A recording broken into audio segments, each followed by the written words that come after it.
front, JFK is in the front, but all the security is behind him. That makes no sense. What's the point of security if the security is all behind him, right? Because if someone rushes and attacks him, they're too far behind, right? Also, you see how the bodyguards and the police officers are to the side? Well, that's to prevent snipers, right? So my question then is, why is this car behind structured in a way to protect the people inside, but the car carrying JFK, it doesn't have any bodyguards? That's kind of strange. All right. This is the location, the map of the motorcade. So JFK, he's streaming down, and then when he gets into the spot, Lee Harvey Oswald is able to take 3 shots at him and kill him at the spot. So Lee Harvey Oswald takes 3 shots and kills JFK. But as you can see, the problem with this location is there are actually lots of places where you can take a shot at the president because he's in an open car with no security. And there were a lot. Are you hearing? There's traffic noise on this one. Do you hear that? That's not me adding that. He's got traffic noise in the background.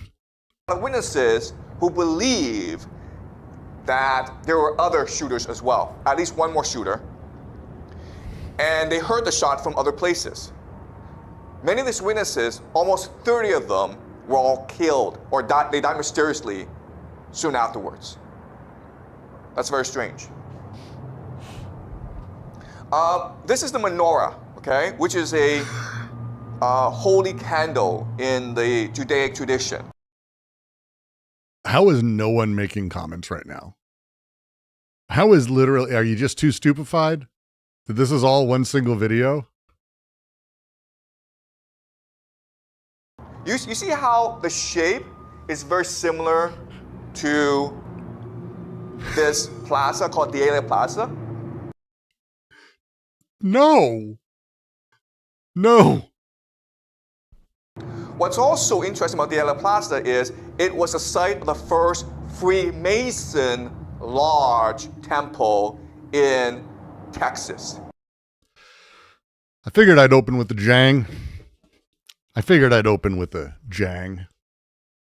How is everyone doing? I hope you're doing well. Yeah, it's a random stream, but it's a stream that you kind of knew was coming. I promised our friend, President Windrip, that I'd be doing this. Because one of the things that I said on the stream, and I stand by it, by the way, is that the SpaceX IPO is uniquely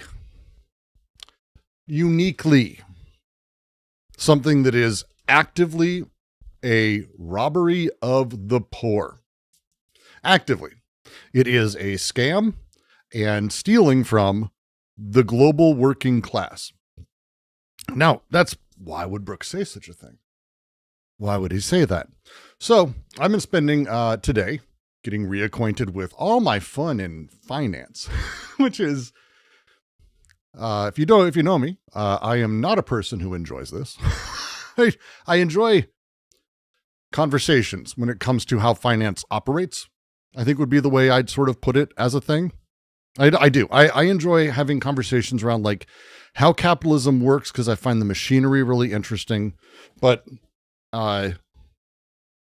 this is actually worse than I thought. And the finance people and friends of mine who do this stuff for a living didn't know some of the things that we discovered and that I learned. And it might be actually worse than I thought. So, fuck. This is really depressing. Just a note on the Jang thing. I wanted to start with that Jang clip. Did you know today is the 4th time there's been a assassination attempt in 4 weeks? That may not strike people, but you should go back through history and sort of realize over the course of the entire 20th century, there were 6 attempts and 1 success across all of it.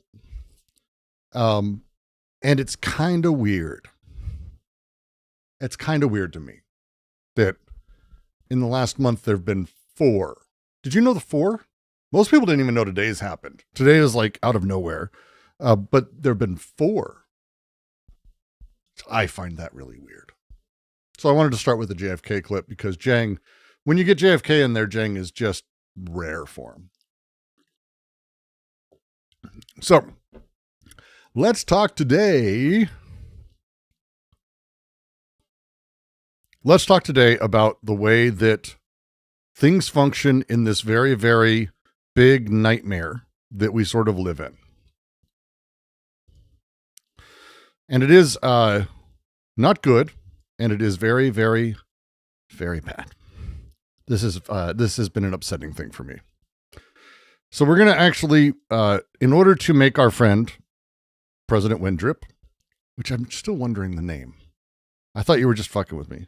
Are you the type of person who believes the assassinations are fake? No. I mean, no. Wait. Oh, there are people like that. Oh, it's like a false flag thing. No.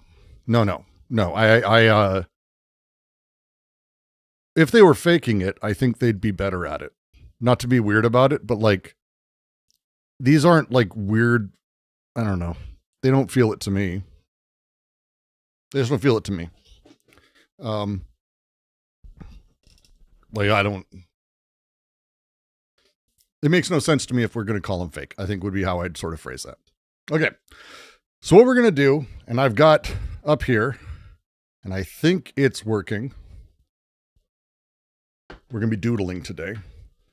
So I've been fucking with this setup, trying to make sure that it's not really, really, really, really frustrating. But it might be really, really frustrating. Hi. How are you doing? Good. Okay. We are going to start with what I think is the most important thing fundamentally. We're going beginning to end for people to understand, because I think it's Envy got done watching Mike Tyson Mystery. I'm so jealous. I'm so jealous. What episode? It's like my favorite show. It's like one of my favorite things that's ever existed. Jesus Christ. It's so good. Mike Tyson does kill God, by the way. I love that fucking show so much. Norm Macdonald's phenomenal in it. I don't care. Mike Tyson's great in it. Sorry. Whatever.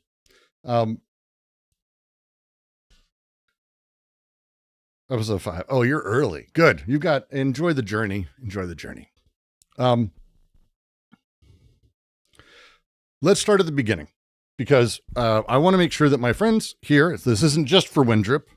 It is also for Windrip, but it's not just for Windrip. I want to talk through how all of this works and how all of this, ostensibly within capitalism, can function in a way where it's not this bad all the time. It's one of the responses I know I got yesterday, and I've seen a couple times, a couple comments that people are like, yeah, but that's every IPO. Not really. There are levels to every IPO, and every IPO has some thing that you could, but this is actually a really unique situation we've been put in because of regulatory changes that have happened in the last 6 months. Okay. Last 6 months. And these are the things that I want to be able to spend time with today as we talk about it. And I'm going to be really, really rudimentary with this. I've done my best to break this apart. If as I go, I am moving too quickly, if there is someone who doesn't understand what's happening, and I mean this, please say so, because the goal of this is for me to explain to you and say, hey, this is serious. This is serious, and I want to really be able to have this conversation in a way that's meaningful. Okay? 1 second. I need to turn off that cross thing. What the fuck? There it goes. Okay. Let's see what I can do here. So we're going to open with the most basic thing. If you have a company, okay? If you have a company, and this is, like I said, I'm going to start basic. If you have a company and you want to have people buy parts of it. You can't just say you own 20% of my company. You have to issue stock. Private companies do this. Public companies do this. Every company does this. Every company has ownership. It's the nature of a corporation. It's the nature of cooperatives, by the way. The same thing. Stock is stock. It's the way it works. Like across everything. So when you talk about ownership of a company, that stock represents some percentage, very tiny depending. My production company, and again, I recommend everyone in America, if you do anything that you can get sued for, if you can get in trouble for, anything like that, I highly, highly, highly recommend that you have a LLC, an S Corp, C Corp, something that is a legal protective vehicle for you as you do what you do, because the world is not great. Okay. Okay. Okay.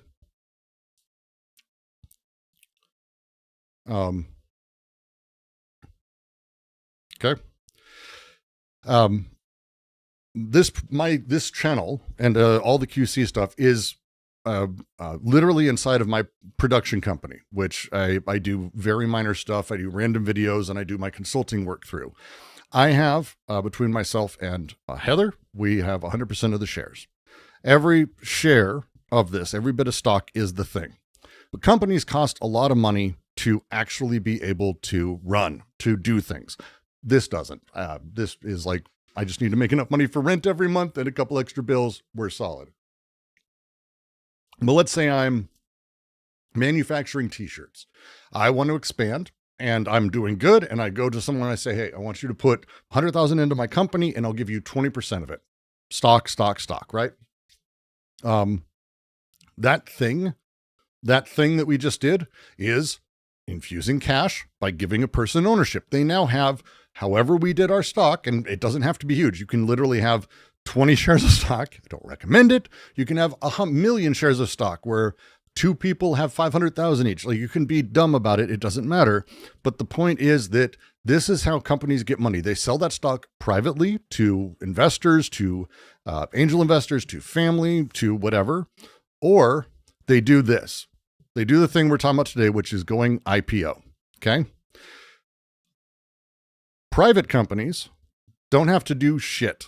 I don't technically have to tell you how this functions. I don't have to do shit. I can tell you, I can lie. It doesn't even fucking matter because I own, Heather owns, no one owns, we're done. But if I want to be part of the very large, gigantic amount of money that is out there in the stock market, where people can basically more or less buy stock publicly, I have to take my stock and I have to offer it on the market. I have to do an initial public offering. The stock market is effectively, and there isn't just a stock market, we talk about it kind of like that, but the stock market is more or less just the collection of places where people buy and sell shares for companies from each other. Okay? The two major venues in the United States are the New York Stock Exchange and the NASDAQ. Okay? These are exchanges because they're called places where you exchange stock for money, futures, whatever, all that shit. So when you say, I'm going to go buy some Apple stock, or when your 401k buys Apple stock, or your pension fund buys Apple stock, you don't buy it from Apple. Apple did their IPO. Apple doesn't put more shit out there.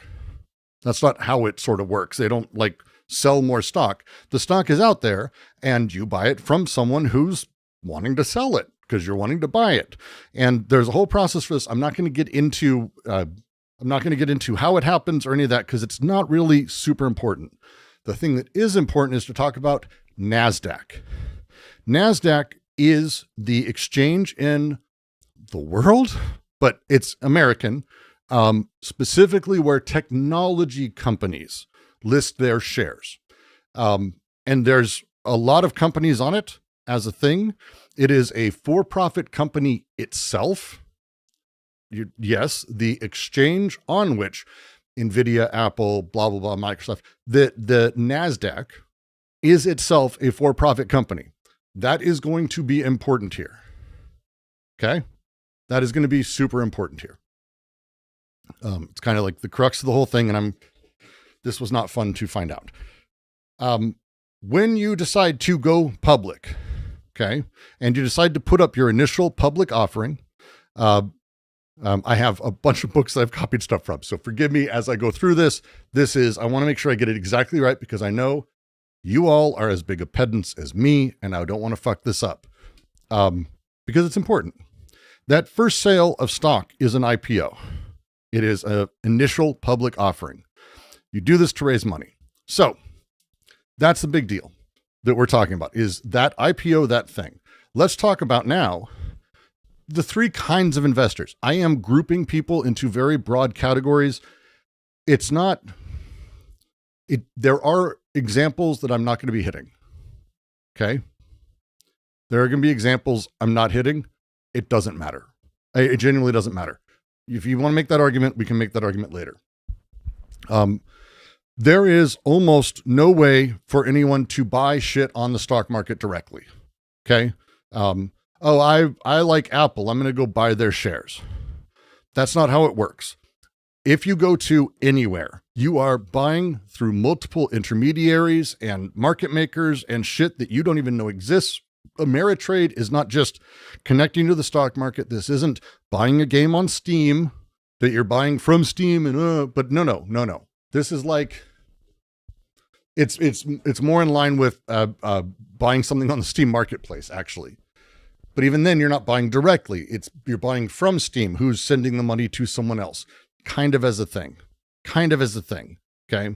And the three broad groups inside of this entire thing, that generally are the people who do this. And I'm going to be setting them up. One sec, let me make sure that this is, come on, Doodles. What are you doing, Doodles? Okay. So group one. Okay. Yeah. And it looks kind of cool. I kind of like how it looks. Okay. Isn't this a premiere? I don't know what that means, Estelle. Can I do this as a they call me a bill type? You know what? That is actually something I might use AI for. I'm just a bill, a Capitol Hill. The Simpsons is the only one I care about. The first one is what you would call, and what people call, direct ETF holders. Okay. These are people, there's very few of them. Okay. These are people who have an extraordinary amount of money. Okay. These are mostly what you would call, or you hear people call, funds. Okay. A fund is just a big pooled bunch of money from a whole bunch of people, mostly rich people, really in this group, that is being invested on their behalf by another person. So you don't really buy like 100 stocks yourself if you're a rich person. Rich people put them in this big pool, and these ETF funds, that you give money to a fund, the fund goes out and handles the stocks, and they charge you money to do this, and they make a bunch of money basically on these sort of fees. So let's talk about what each steps of these is, because it's important to the distinction. All right, and Cruz, there's a bunch of ETFs. I'm not going to try to get super in the weeds here, because it's just about explaining why this matters. Because I'll start this group right here, and it's the thing that matters. These people are what I would say high agency groups. Okay. These tend to be very rich. When I say high agency, I mean they have agency in the stock market. Okay. This is going to be very important as we go through, so you can understand the difference, but basically they can do stuff. The direct ETF holders, ETFs are exchange traded funds. It's a specific type of fund who basically trades on another thing that's basically like a stock. It's really shitty. It's shares of shares, basically, these really abstracted, fucked up things. But the big one for us that we want to care about is one specific ETF. And that is QQQ.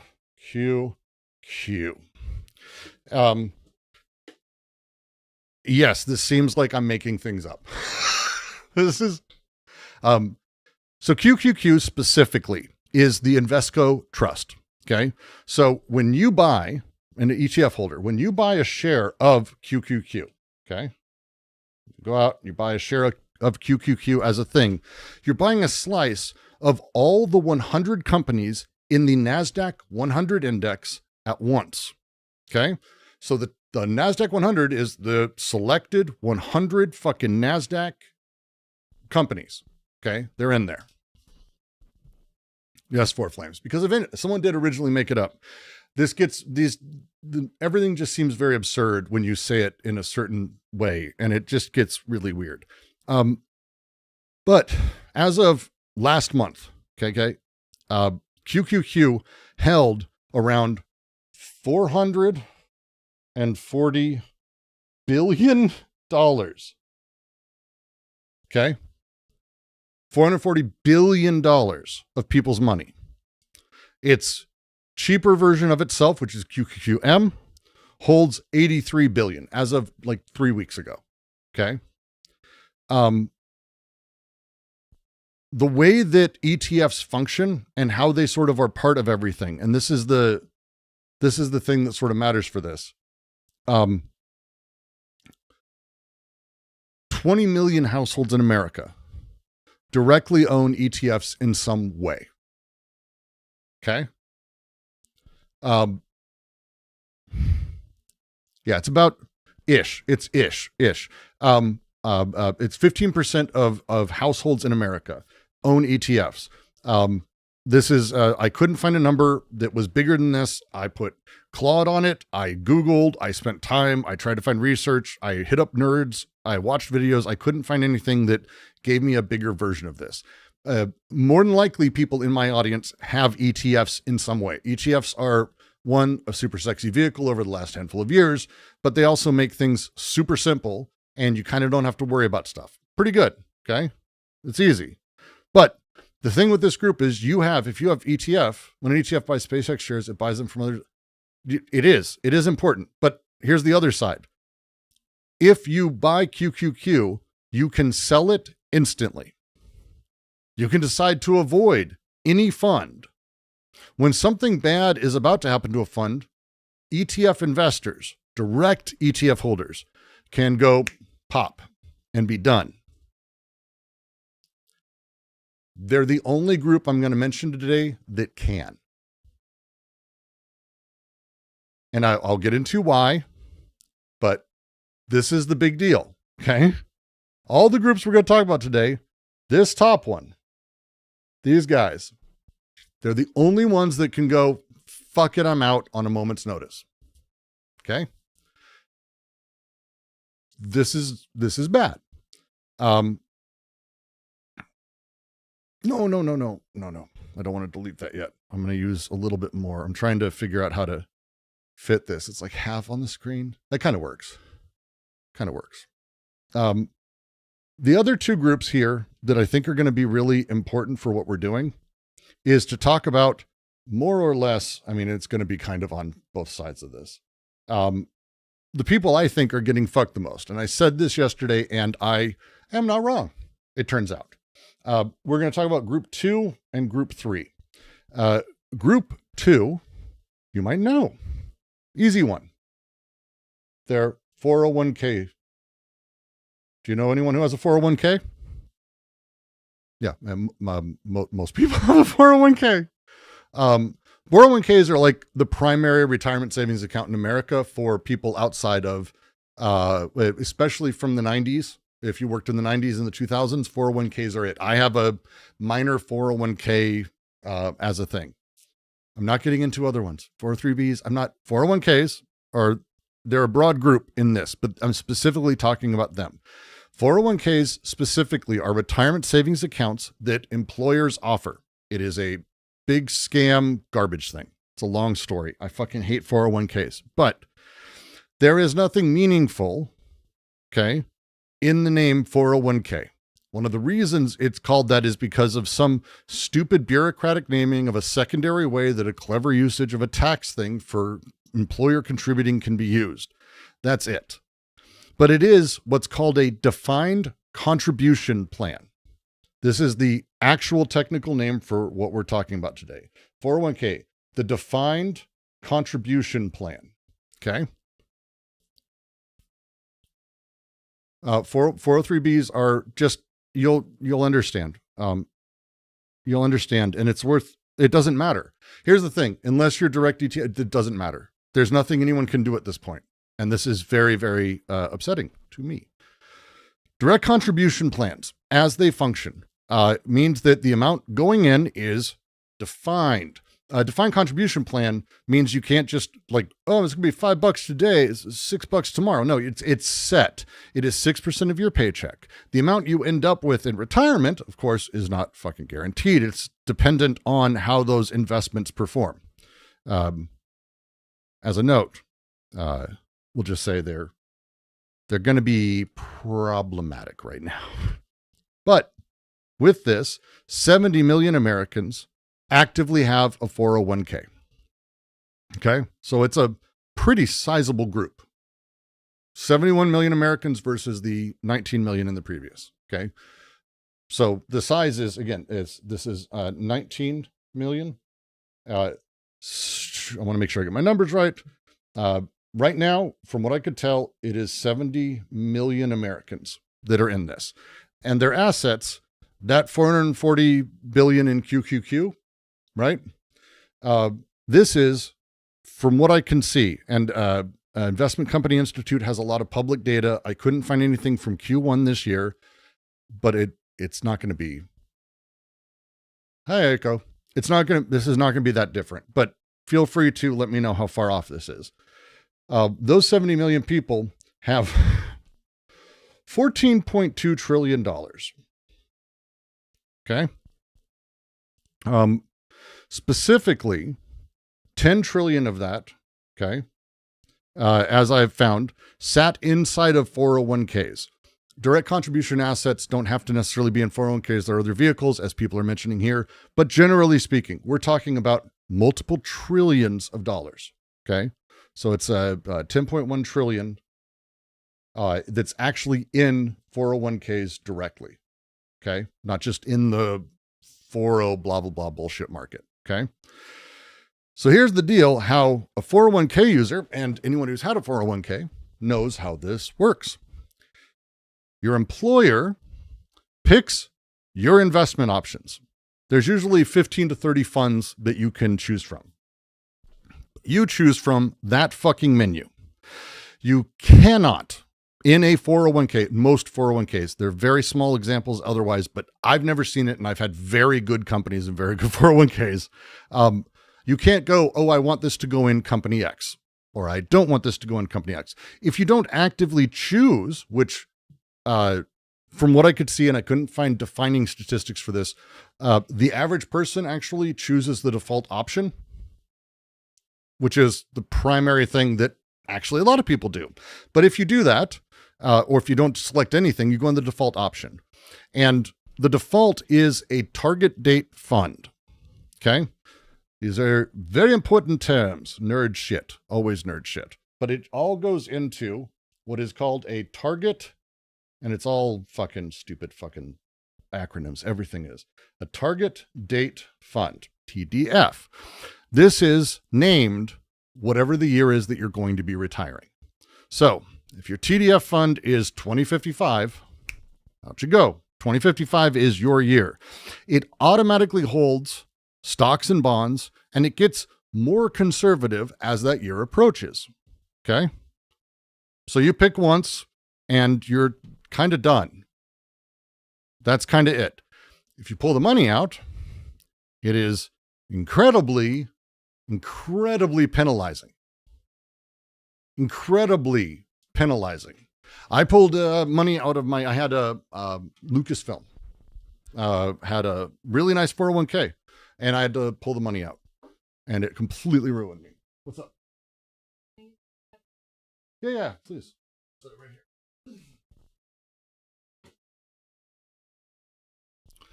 Okay, so the deal with this that's really weird is you've got to remember the high agency, and this is the thing that I think, again, you're going to see, I'm going to keep trying to use this language. High agency I would argue that there is, in this, low agency. You invest in a fund, an ETF, it could be QQQ. I don't fucking know. Your employer gives you options. Most people don't really even pick from the options, but even if you do, it's only those. You can't go find another fund you like. So a 401k participant, which is again, 70 million Americans with $10 trillion in it. Okay. They have partial control. You get to choose menu items. You move your money between those things if you choose to, but you cannot choose individual stocks. That's it. And if it goes to a fund, and if other funds are doing the same thing, you're there.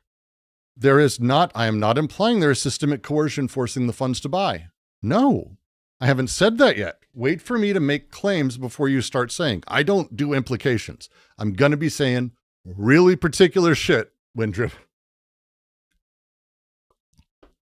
Don't worry. You're going to have a chance to argue with me. It is not here yet. Okay. The third group is easily the largest of all of these. You can't draw money. Once things are in a 401k, you can't do shit. Okay. Like you can, I'm going to switch to another fund. Pray that fund doesn't do anything. And by the way, you have a delay. It doesn't happen like the next day. So today it's too late. You're in a bad place. Things are in a bad place given the timeline for all this stuff. It takes months and it's a whole thing. But for this, we're going to talk about the third group. Okay. These are the defined benefit pensions.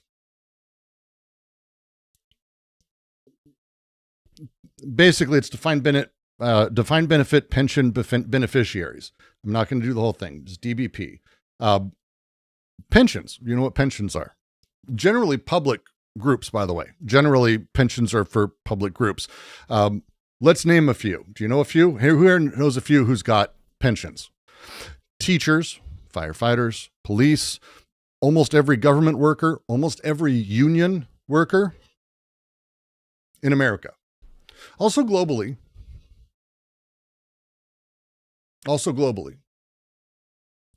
So defined benefit is the phrase here. The payout is defined and guaranteed. You will receive 60% of your final salary every year for the rest of your life when you retire. This is what they tell teachers, for example. And that's it. That's it. That's what you find out. State pensions. This is incredibly common. There's a lot of these out there. As far as I can find, and these pools of money that are doing this are global. They're global. Just the United States defined benefit plan, just for the federal government. And by the way, state, completely different. Education groups, completely different. Unions, completely different. Just the federal government's pension plan, not firefighters, not police, just the federal government's pension plan. I'm trying to really overstate this. It's really important. The U.S., come on. Are you kidding me? Stupid thing. The U.S. government is 10 trillion. Just that one. Okay. Private defined beneficiaries, which is tends to be more the union stuff. From what I could find, it seems to be at large. And this tends to be this is the there's a specific name for the group of union members. I don't care. It doesn't matter. It doesn't matter for this. This is like Union 1, I guess. Union and private. There's some weird name I didn't write down. I'm stupid. But that's 3 trillion. They're some of the largest intentional investors on earth. Yes, they are.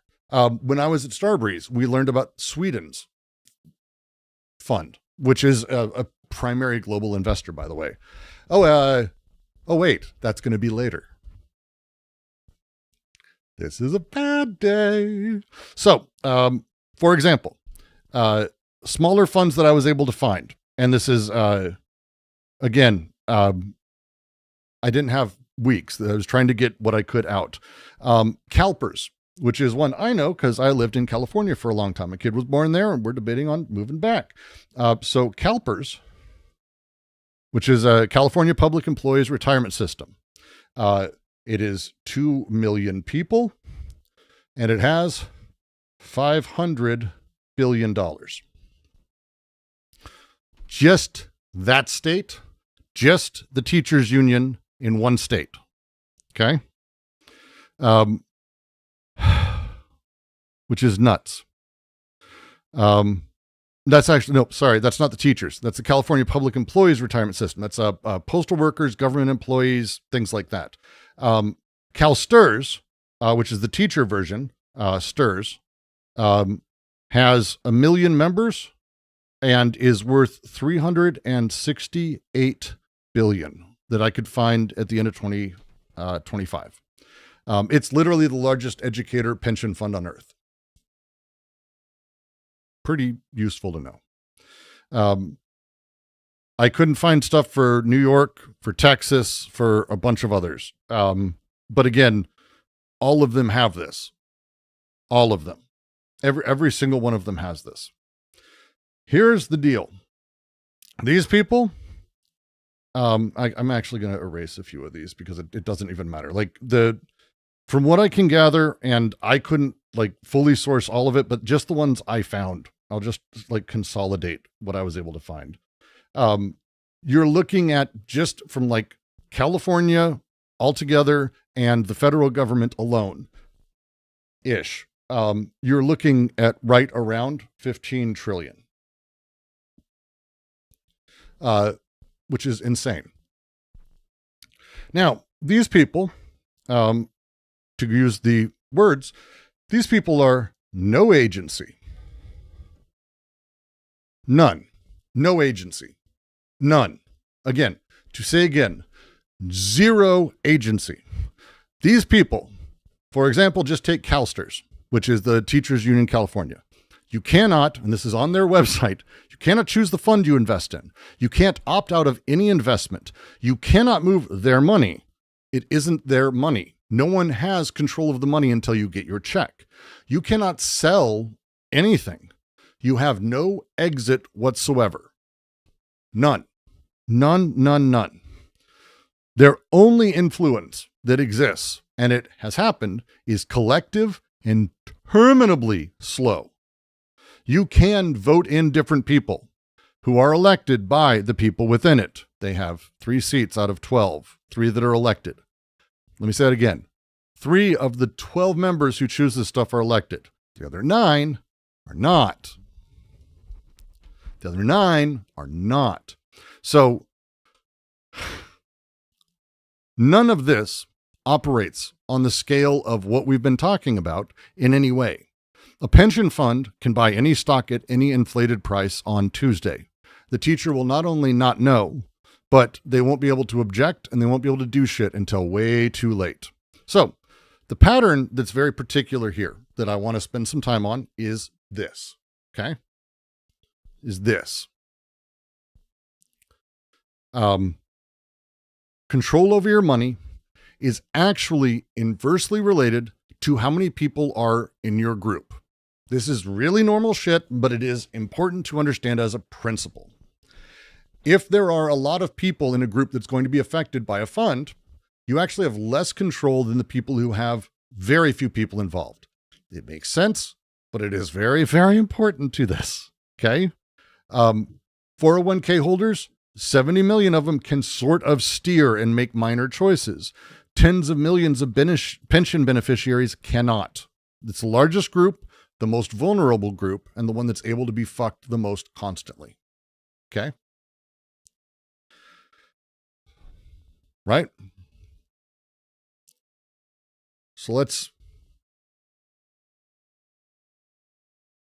talk about the next step. You following this? Everyone here get this, okay? Anyone find anything wrong with this?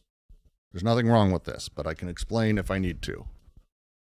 Friction of missing information about what to work, what funds to choose. All of it makes low agency unlikely to exercise. Well, this is why from what I can tell, and again, I couldn't find literal stats on this, but there was a huge amount of work done to try to understand why people tended to just pick the default.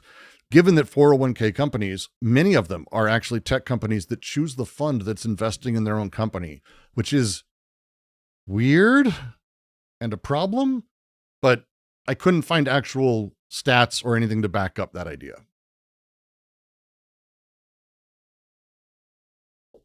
Okay. Now, I want to talk about how money flows from any of these groups, these three groups particularly, to stocks, okay? And what passive investing means, because all three of these are very particular.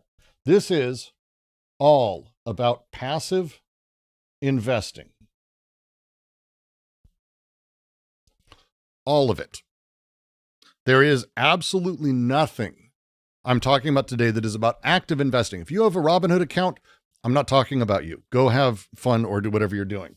I'm talking about passive investors, which are, again, the vast majority of people and the largest amount of money on the planet. Okay? And they're in these three groups, which is really particular. Let's talk about what an index fund is. This is a fun one. Index funds are fun. Index funds are really what most people do when they're passive investing. Index funds, I learned about these because there was a Bugs Bunny cartoon about this when I was fucking like 7. So, and I tried to find it, I couldn't find it, but it actually got a lot of the stuff right. The index is not drastically different than like the index of a book. It is an index, which is a selection of companies that kind of gets grouped together. So you have a bunch of companies, their stock is being put into an index. The S&P 500, for example, that is an index. The S&P 500 is specifically the 500 largest US companies. You index that, that's a thing, okay? The NASDAQ 100 for this is the index. It's an index. 100 biggest non-financial companies on NASDAQ, okay? They're all tech companies, by the way, but it is the 100 biggest. You tend to see that. That's what index funds do. It's this type of thing. So when the news says the NASDAQ 100 went up 1%, they are specifically talking about the 100 largest companies collectively rose 1%, even if it's just NVIDIA.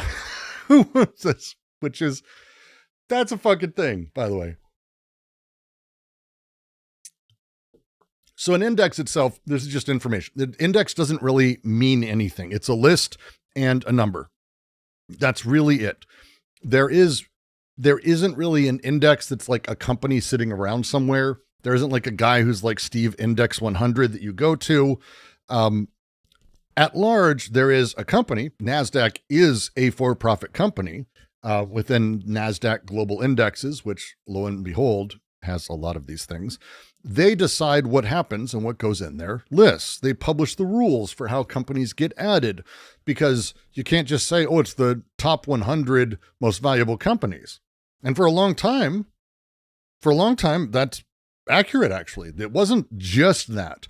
They had a lot of very particular rules, because what happens with index funds is people have this info. Oh, these are the things on the index 100.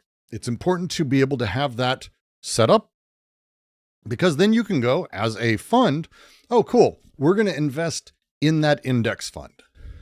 We're going to invest in the NASDAQ 100. It makes your job pretty simple, because the rules of what it takes to get on the NASDAQ 100 are simple. It's passive investing for a reason. The reason I use the term passive investing, the reason people use that term, is because you kind of just go, cool, yeah, we'll just put it in the index fund, and I'll like keep an eye on it generally. It doesn't matter if Apple goes up, if the NASDAQ's growing, it doesn't matter if you're in Apple directly. If you're overall spread across it, that's great. The index fund lets you do this thing. Okay. That's it. If the list says own 5% of NVIDIA, which is, by the way, how the index funds work, the fund will own 5% of NVIDIA. That's it.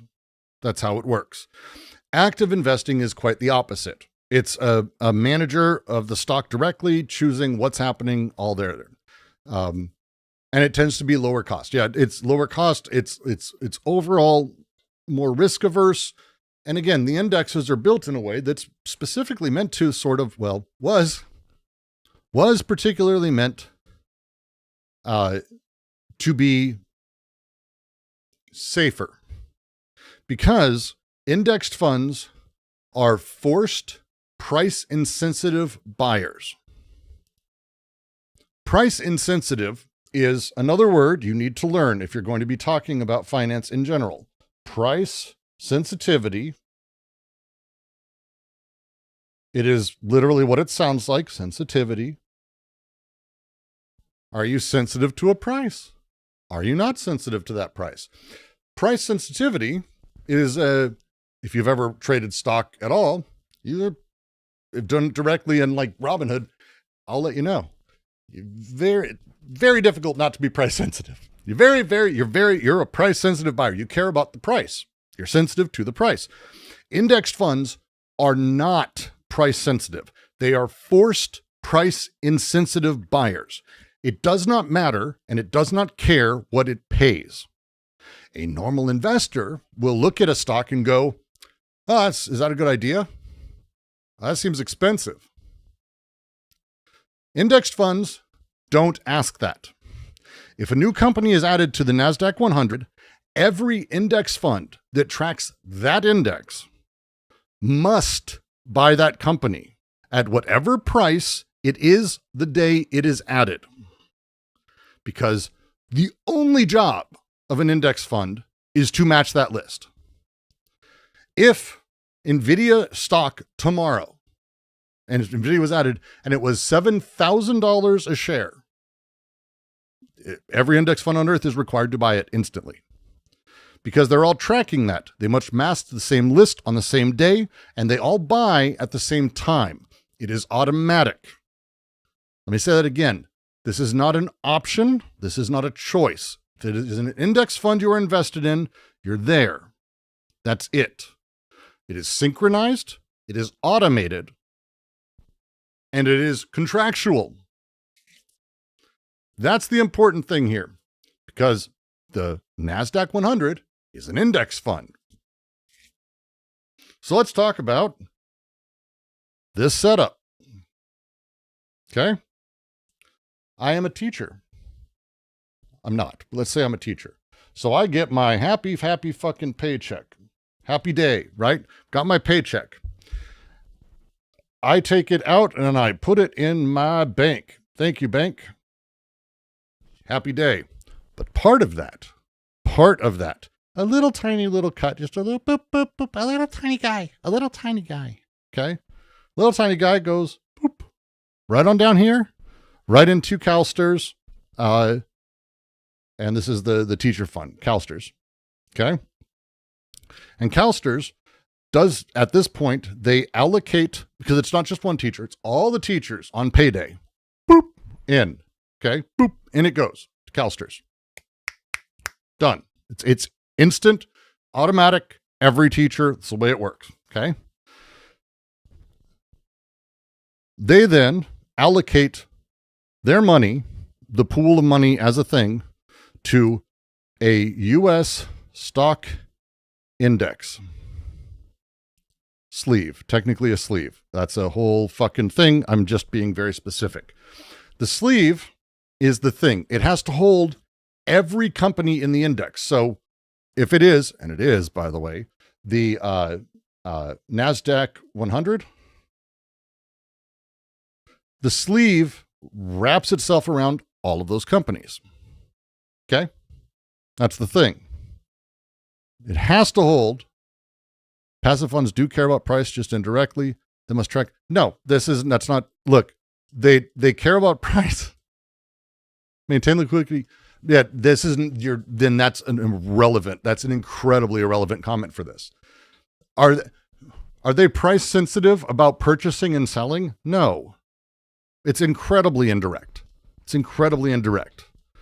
Let me finish, Wendrip.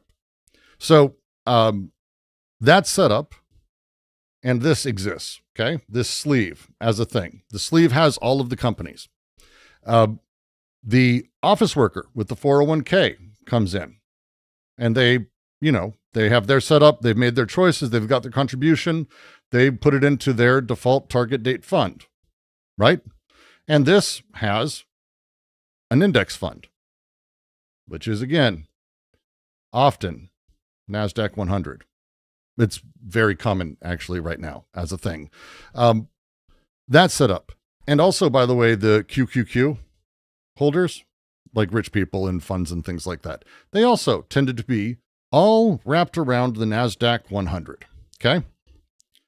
And all of them sit there. In all three cases, the buy decision was not made by anyone who cares about price, okay? What it is set up by and what purchases is a methodology document that is controlled by NASDAQ itself, the NASDAQ company. The money is more or less on autopilot. The autopilot is performed by the exchange. Fundamentally, there's a lot of, they care about this. Sure. Doesn't matter for this. Doesn't matter for this. So let's talk about how this is why this is complicated. It's important. It's really important. So the first thing that happens when you're going to do an IPO, traditionally, and you know what, for this, the first thing that happens is you hire underwriters. Okay. Underwriters. Investment banks are going to run the IPO for you. You need these underwriters because you need someone who's going to figure out what the price should be on opening. They're generally going to be the ones who find buyers for you. And they are going to, generally speaking, guarantee the sale. Underwriting literally means they're underwriting it. Generally speaking, for example, let's say I'm underwriting President Windrip's fucking IPO. I'm basically saying, hey, I think you're going to make $7 billion on 100,000 shares. And generally, I underwrite. I go, hey, and anyone who doesn't buy, I'm going to back in the rest of that. I got it. I got it for you. I got it. You don't have to worry. This is going to be happening. SpaceX. Okay. SpaceX, which is the company that matters here. Their underwriters are, this is a little unusual, by the way. Their underwriters are JP Morgan, Citigroup, Morgan Stanley,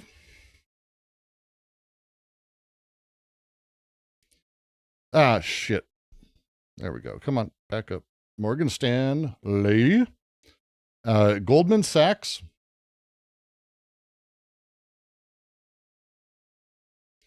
Bank of America,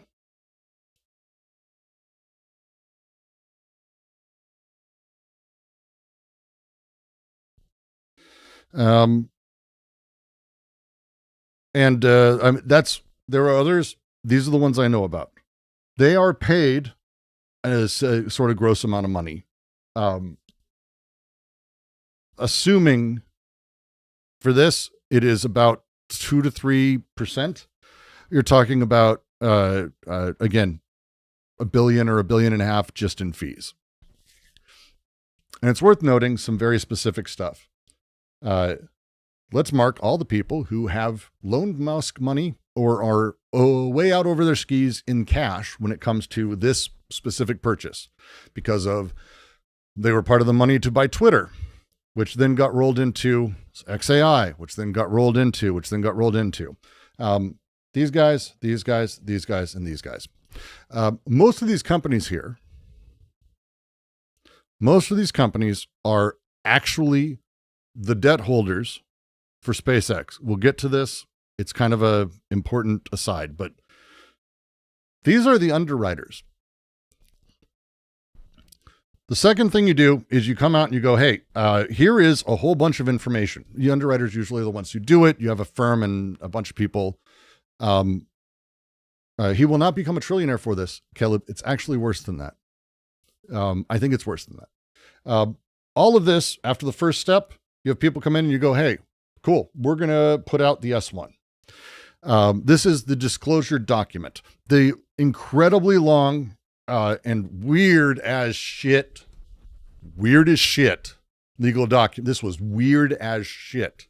We watched the video last night from one of my favorite YouTubers, and he mentioned the WeWork, which was at the time for me the silliest S1 I think has ever been done. And then this existed, and this is like just stupid. It's just dumb lies, straight through bullshit. It's all bullshit, but it doesn't matter because we live in hell. That's it. We live in hell. The S1 exists to basically give to the Securities and Exchange Commission, who are the federal agency Trump controls, who is set to regulate this. The S1, which said that Musk's goal of reaching Mars is improbable, it did that. Like, this is actually, just as a mention, anything that's in the S1 you need to assume is not silly. And I mean this.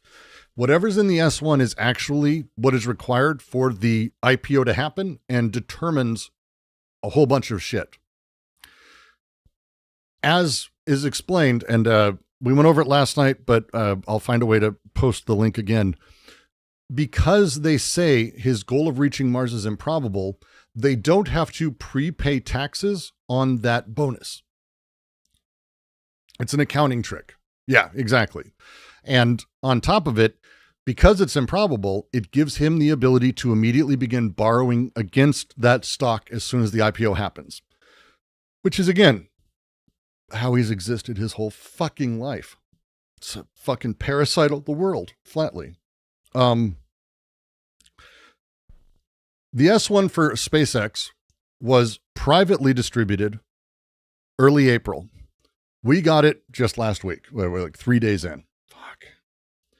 So the next thing that happens is it's commonly a roadshow. I don't think that's going to happen here.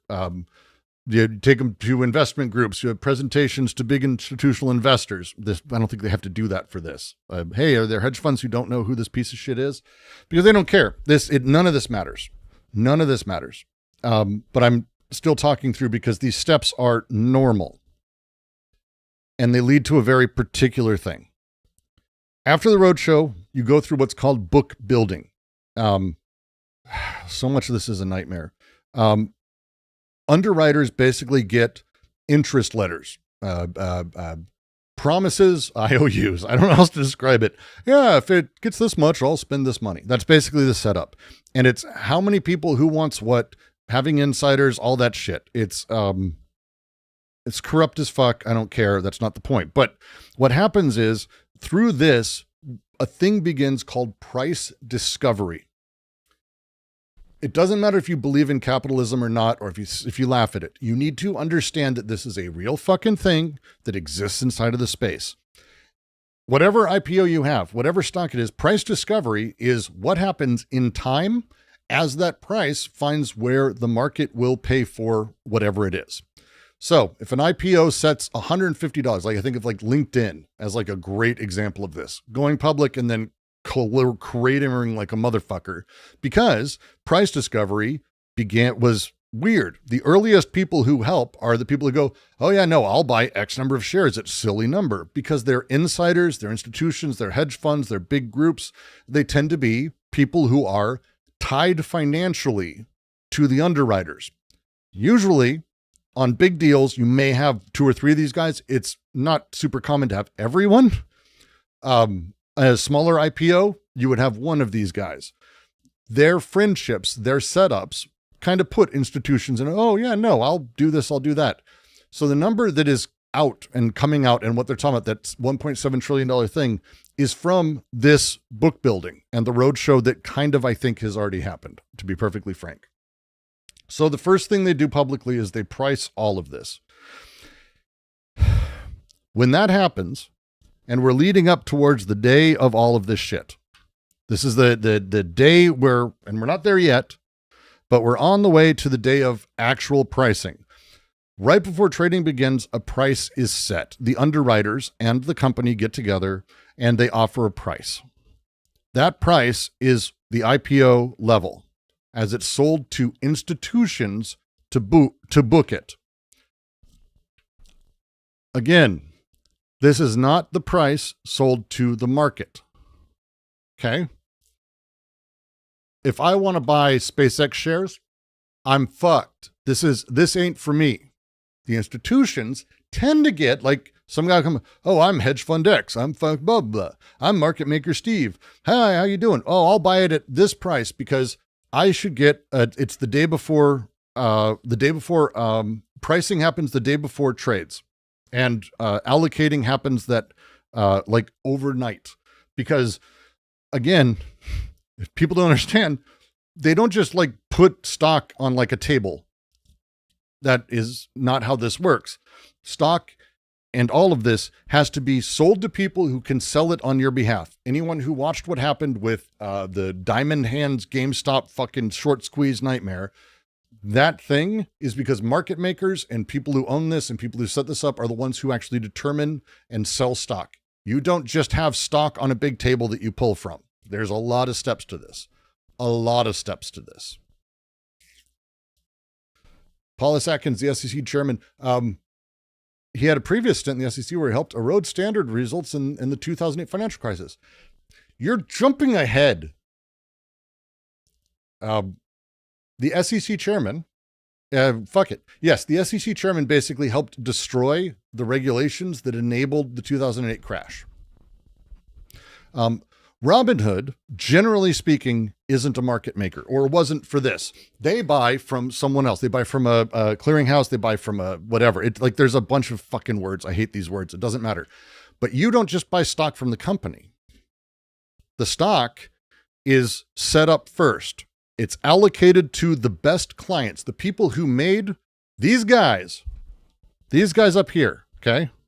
All of these guys. Boop, boop, boop. These guys. They choose who gets allocated. Okay? They choose who gets allocated. And here is where I start saying there is no place where I believe you can say, I think Musk knows actually, but I would put nowhere in this thing where it's these guys are ready to fuck everyone.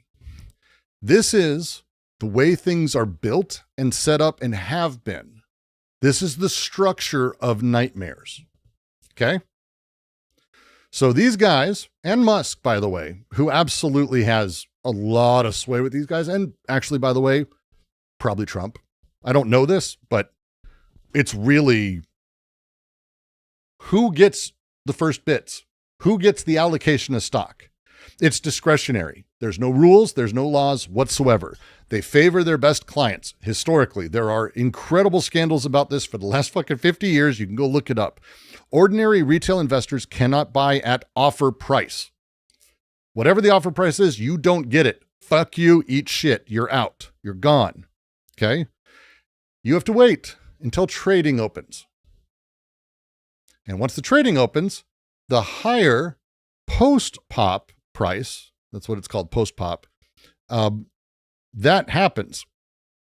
SpaceX is planning a very unusually large 30% retail allocation. This is very, very weird. This lets the public buy big chunks of the company directly. It is incredibly unusual. 30% is being allocated to retail directly. Again, very weird. So, trading day shows up. Okay. The shares go on the exchange. And anyone can buy and sell it once that happens. You go on to fucking Robinhood, you go make your thing. Okay, you go do your thing. The price moves as buyers buy at prices, sellers sell, and that number meets. The underwriters generally early on, and it's normal, they will help make sure the price stays up a little bit. You can see this there's a handful of these. WeWork, like any of these nightmare public offerings that went horribly bad, you can watch for a little bit as there's a bunch of purchases in weird numbers from only a handful of people, because they basically are like, I'm gonna prop it up, I'm gonna push it up a little bit, because the underwriters want to keep things stabilized. That's what they say, stabilized. Okay. The underwriters also have an option to sell extra shares to manage supply.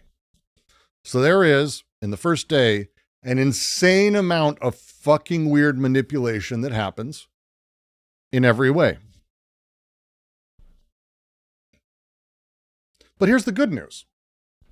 As of December 2025, okay, the NASDAQ 100 had rules about 3 months being the requirement before an IPO can hit it. So why am I bringing this up? Well, let's talk about that for a minute.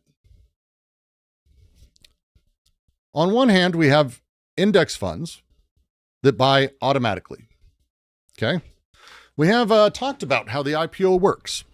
Now, let's talk about what happens when a company is added to the NASDAQ 100, which, you know, as of December, the SEC had very particular rules about what could be added in IPOs and all of that. Because of this, when a company is added to the NASDAQ 100, all of the following things have to happen. All of them. QQQ, the fund I mentioned earlier, they have to buy it. There's no option there, by the way. None. $440 billion fund. QQQM, the junior version, must buy it. Afil, don't jump ahead. And it's actually not just SpaceX. We'll talk about that. Any structured product, anything that banks sell that works off of the index fund must adjust to include it.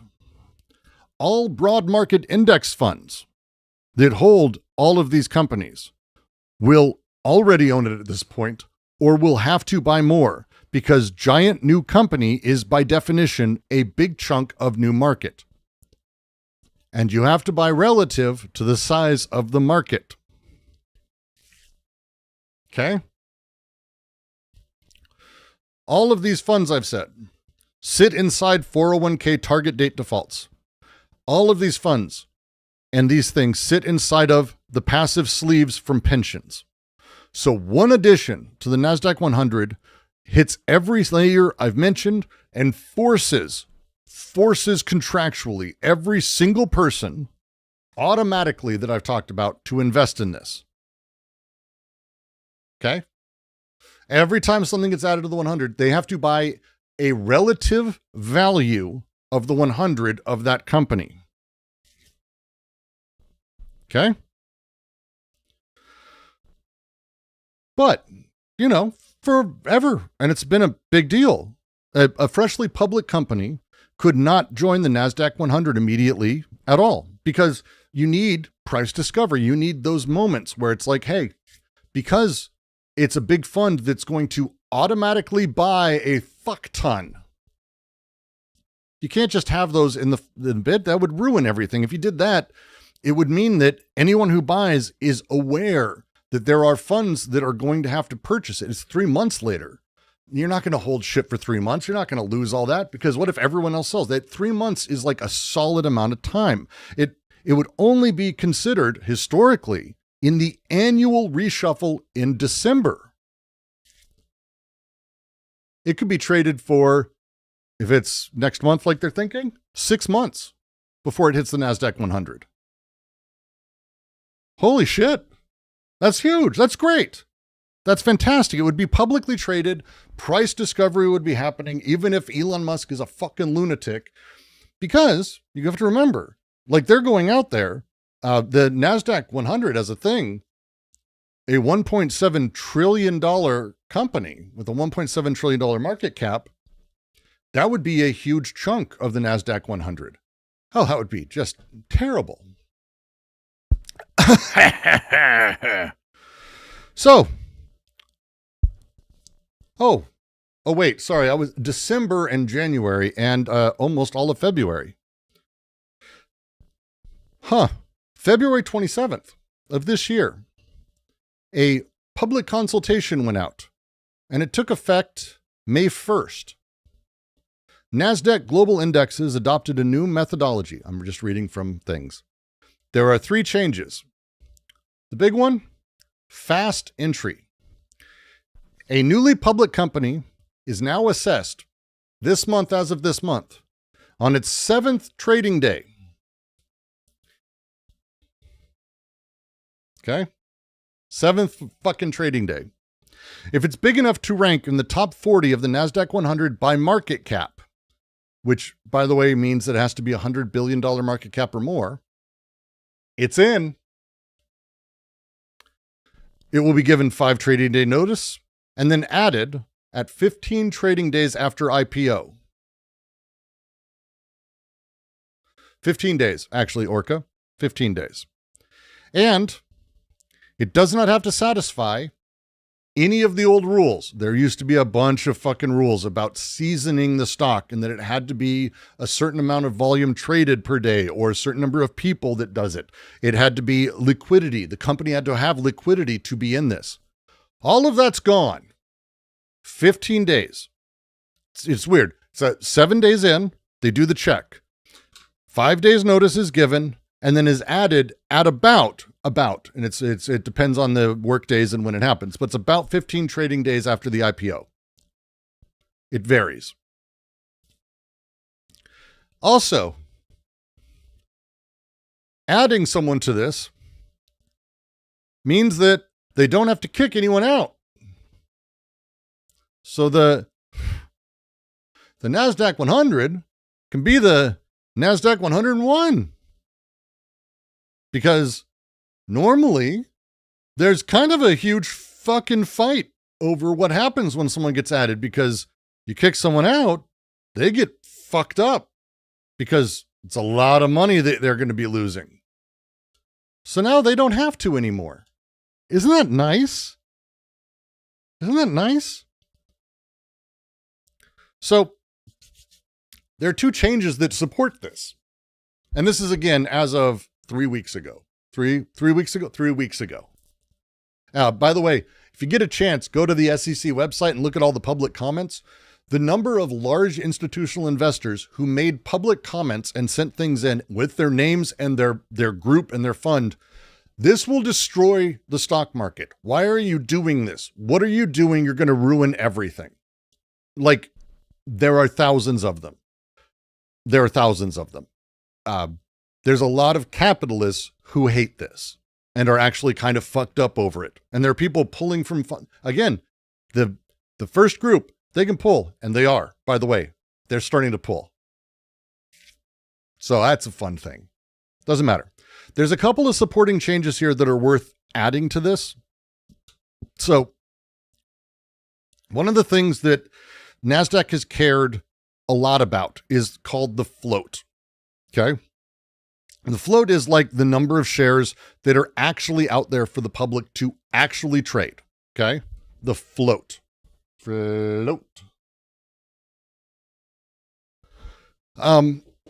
This means that the float is that SpaceX is doing like a small percentage of all of the stock of the company. Okay. They're not like, oh, we're public now, buy everything. It's always a certain amount, and the rest of them are locked up with insiders and all of that. A company can be fucking enormous. And if they have a tiny float, that means that insiders really own most of the shares. The old rule meant that they needed to have, no matter what, 10%, 10% of all your stock needed to be float to be eligible for this. Okay? All of it.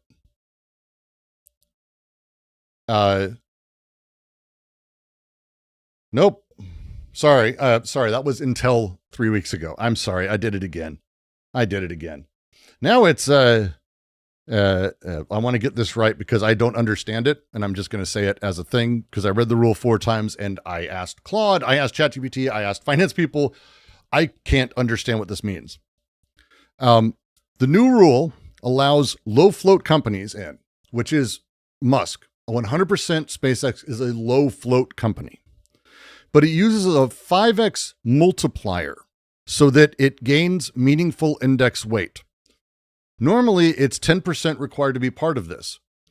Musk is at the base of this with SpaceX doing an incredibly small percentage. I think it's 1.7 trillion and he's doing 5%. I think it's a 5% offering, which is nuts. It's like half, but even that, it's institutional who are buying it first. So no matter what, but the weight he's getting, which would normally be just kind of distributed based on market size, he's getting a 5x float multiplier on this. Because founder-controlled companies, which is what SpaceX is, has very small floats. They're usually not allowed in this until they have a lot more larger setup. So, change 1, okay? Smarter people can understand this. It's not super relevant to my point, but I mentioned this to one of my friends and he went, what? Like he was it fucked with his head in a way that made me go, oh no. He's much smarter than I am with finance stuff. The second thing that they got to do is they got to use total market cap now. Okay. Let's say I have a company and I have 100 shares and I sell one of them on the stock market. One of them. And it sells for $1,000. The 15-day rule is absolutely the NASDAQ 100. I can send you a dozen links on it. It's not even slightly a question. I'll show you why, but it's not even slightly a question. And I'll get to it. It's really fucking crazy and it gets worse. So the total market cap is usually what ranks people for eligibility. Okay. The total market cap is not what usually does that. If I sell let's say I have 1 billion shares and I sell one share for $1,000, the NASDAQ won't let me in because it's not going to go, oh, that one share is worth 1,000. He has 1 billion shares. He's got $1,000 billion company. That's not how it works. That's insane. I only have the one share. That's all people are buying. That's what NASDAQ has until 3 weeks ago. That's what they've used. Now it's total market cap, which includes shares that are not tradable, which is, for SpaceX, 95%. So, not only does it change everything, which allows Musk and SpaceX to be included in 15 days in the NASDAQ 100, it changes the amount of value that they actually have to have in there and changes what it means when they can be a percent of it. Because if, for example, let's just say they get what they want, it's a $1.75 trillion company because they sell exactly the shares that are out. It's not that it's an $85 billion company. $78 billion company, which is, if they sell exactly what they're expecting, that's about right. No. It's extended to everything else. And that's what they use to determine ranking now. So it would put it at the top of the NASDAQ 100 immediately. Within 3 fucking weeks ago, they did this.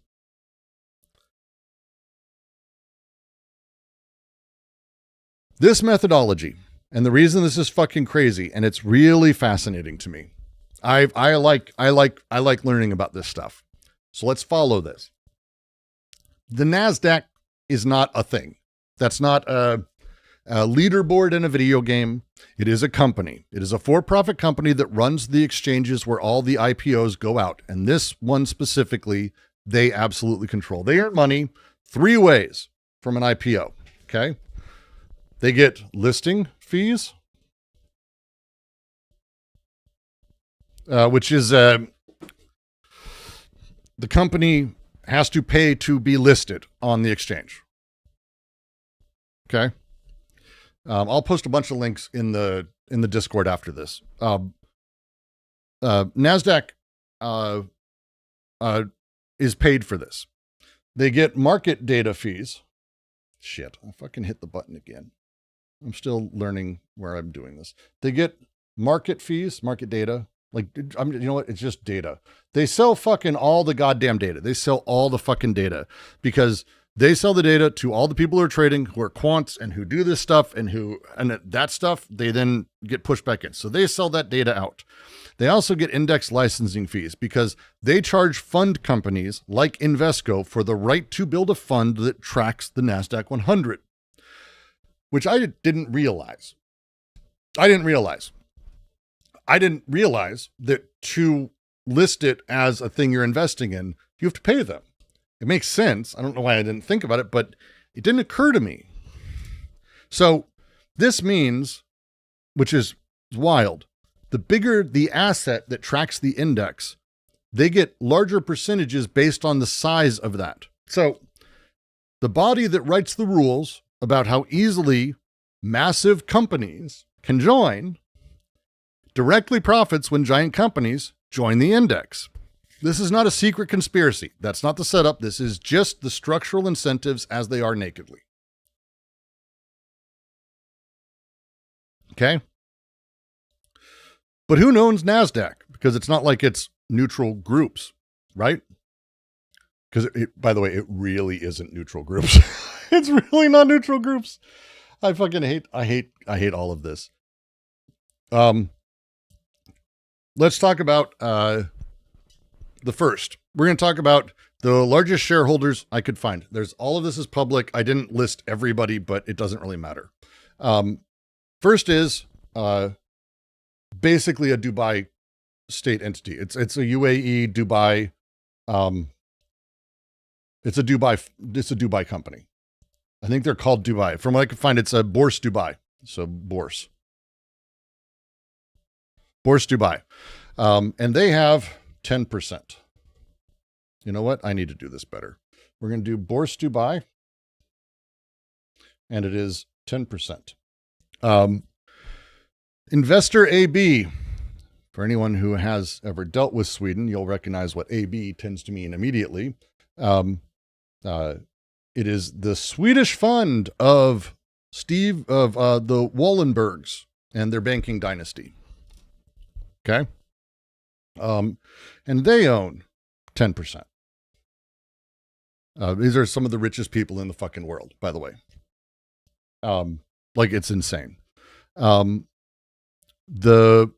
asset management group from the US, Vanguard, BlackRock, and State Street. Okay. All of these, from what I could find, it's around 15%. So it's various US hedges.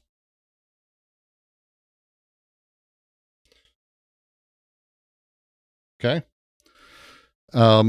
So basically, the thing that's interesting here is 100% we know these guys own SpaceX stock.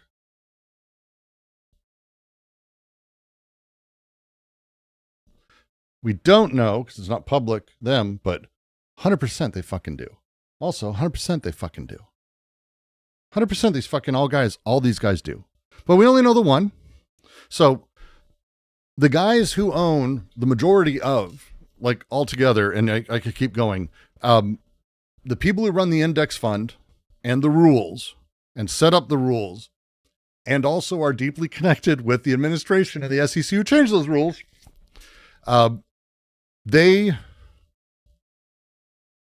own pieces of the company that writes the rule that forces them to buy into that. Okay? This is not a smoke-filled room of weirdos. This is not that. This is just the thing. Okay, as it goes. The CEO currently of the NASDAQ group is the former person who ran the Carlyle group, which if you don't know. Yeah. Also, by the way, sits on the board of the Federal Reserve Bank of New York. Shit. Okay. So these are the people who make the choice and asked, hey, we want to do this. We want to set this up. We run these things. I'm correct about the rule changes. This is fucking crazy.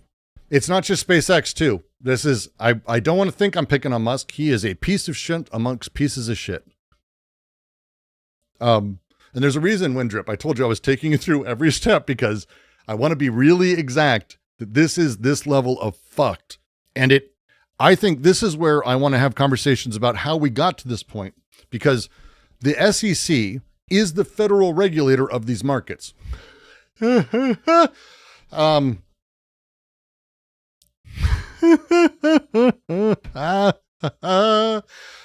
God. Remember they used to do that?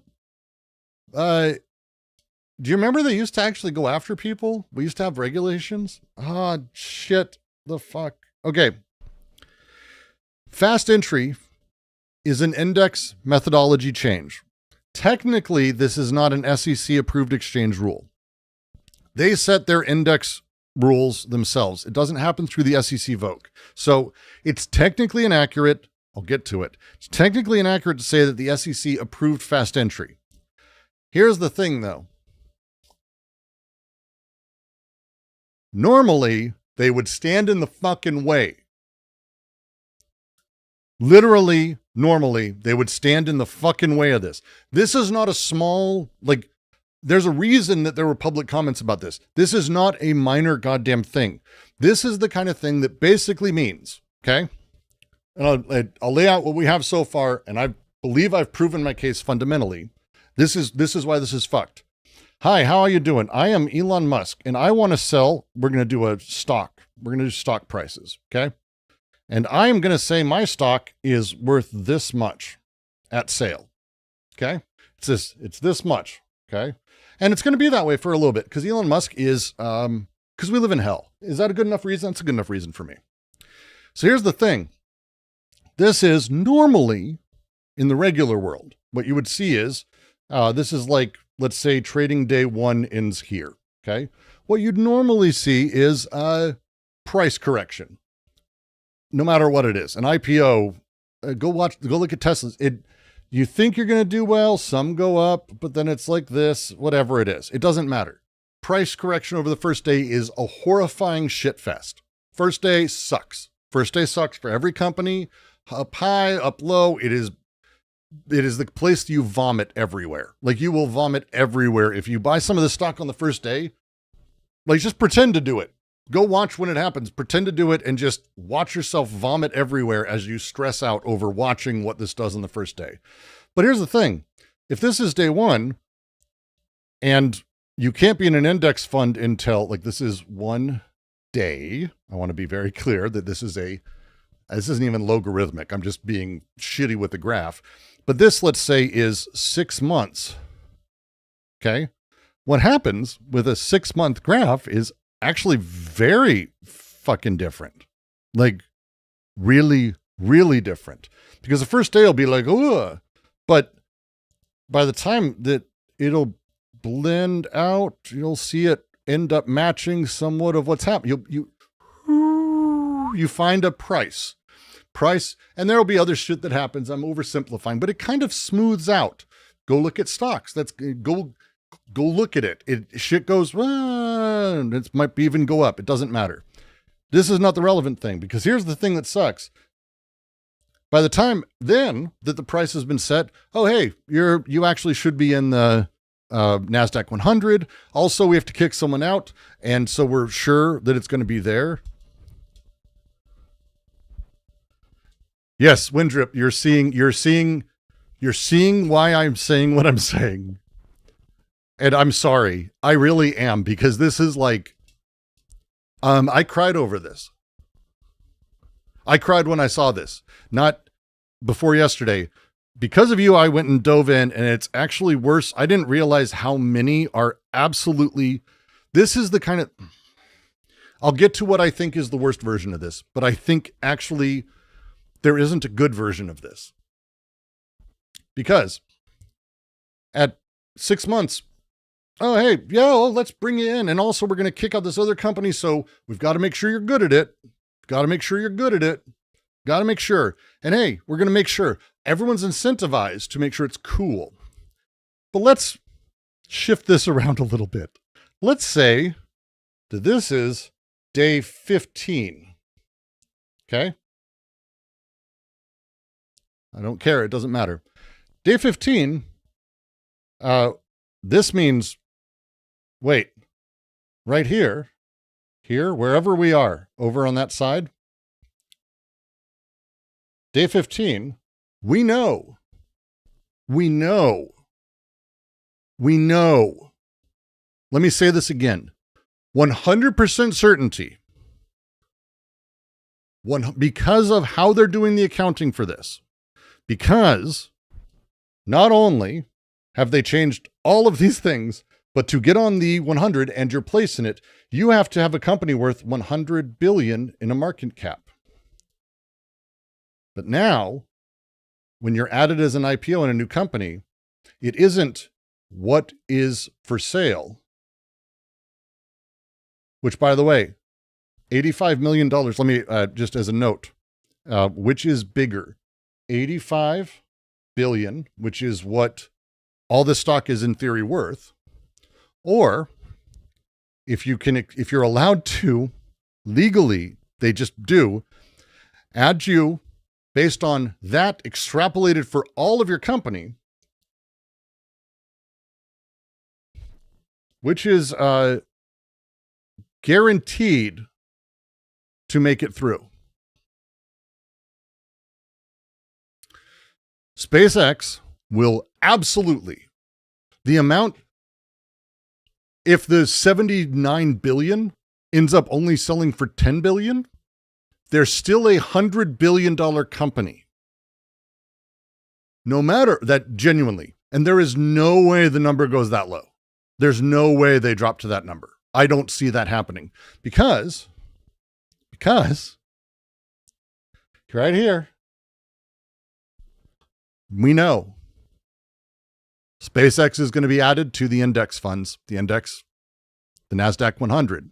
We know that there is, if you remember, $22 trillion tracking that index fund.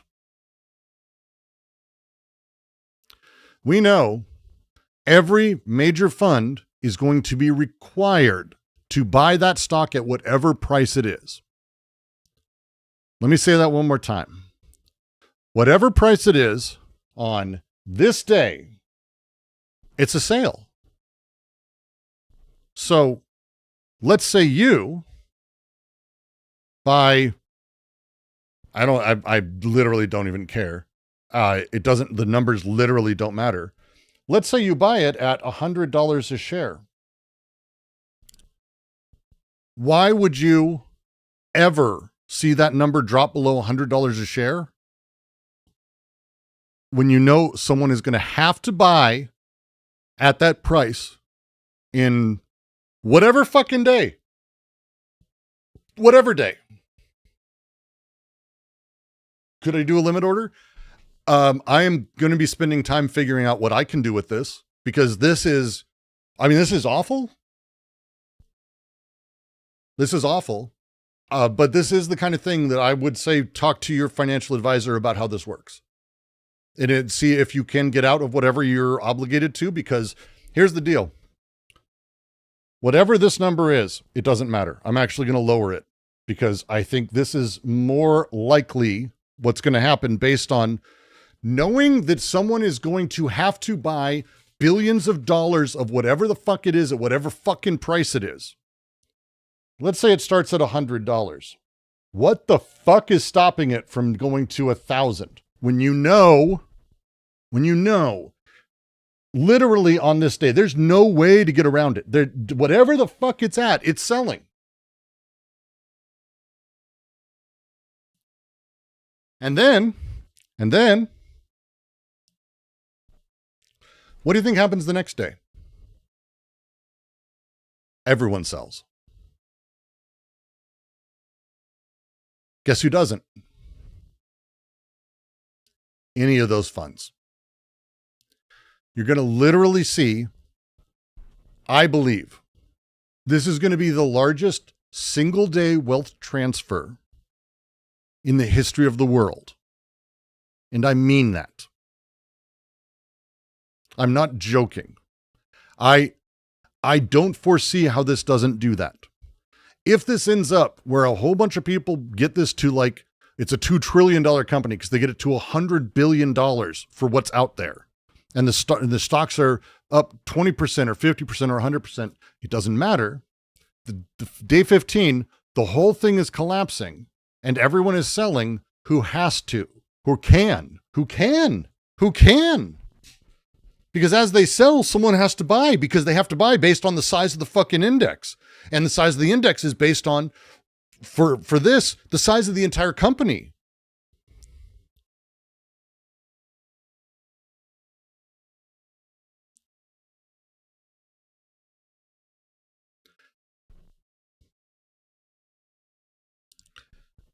It's not probable, but the fact that it is possible that these funds who are doing this before these other guys get in there, in those 15 days, or even just insider investors, if they get SpaceX's valuation to $10 trillion,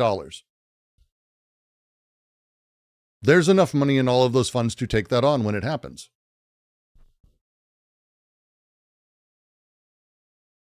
I don't think it's probable. I don't think there's enough, but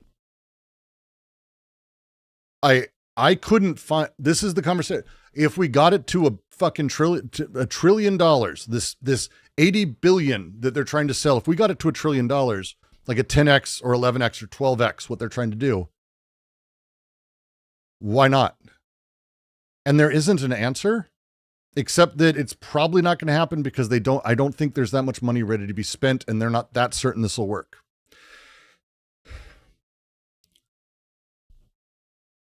This time. Because again, remember, like, here's the NASDAQ 100, okay? And you buy stock when you're on the index based on owning a fact. It's essentially, I'm oversimplifying a bit.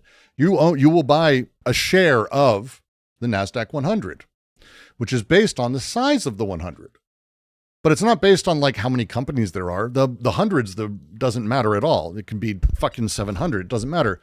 The size is the total value, which is the market cap. Okay. Which normally is just the amount of money that is able to be purchased. But again, if it's all those shares, then now it's 1.7 trillion. That means it'll be the most valuable company in the world on the first day. And the share of this will be sizable. But it's not just them. Because you know who else is looking to do this in the next 6 months? Right? Because there's this guy. We got our Musk, which, by the way, that slice, it seems small. It's insane that that's possible here. It is insane that that is a possible thing. More insane. More insane? Do you want more insane? That's OpenAI, and that's Anthropic. The three of them would effectively take about-ish 15 to 25% of the entire NASDAQ 100 if they hit the numbers they're guessing. The AI companies, a sharper, earlier price spike will happen because passive flows hit before the market. I do not disagree with this.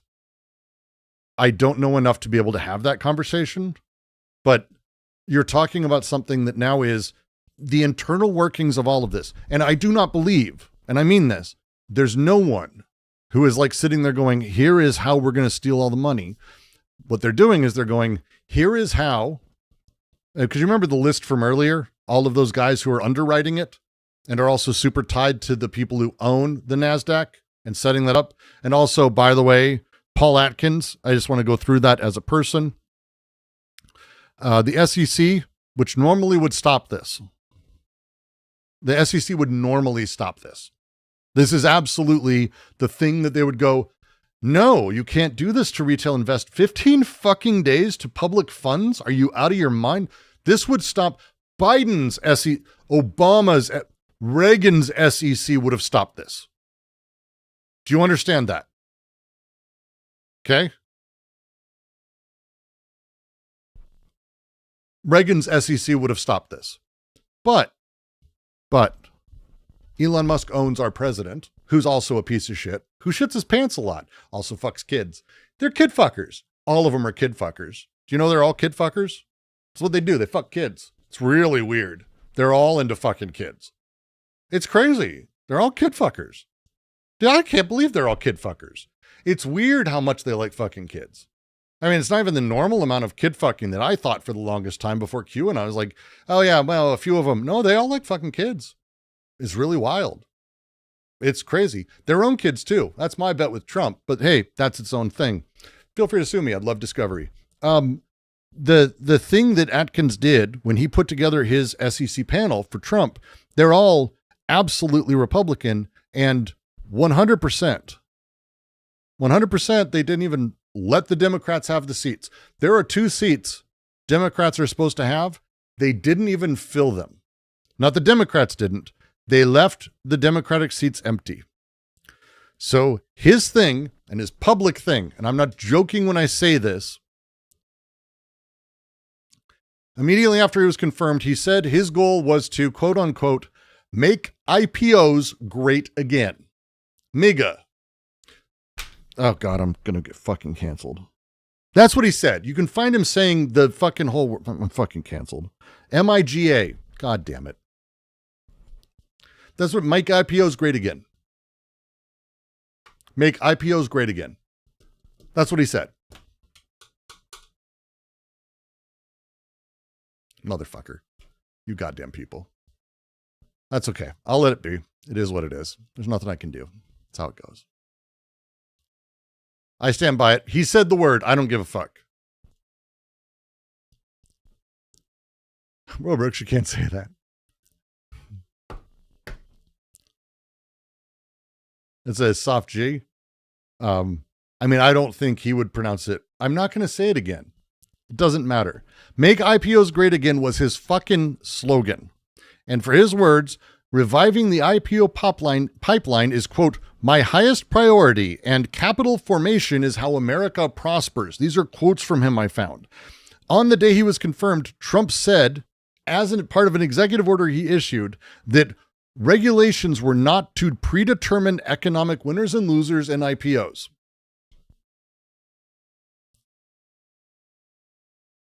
How has the new changes not made the news in any great detail? Do you want the actual answer? Who do you think owns all the news now?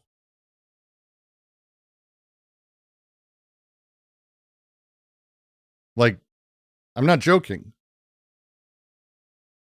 It's the same reason that you didn't know that there have been 4 attempts on Trump's life in the last month that were serious, where multiple people have died and been killed.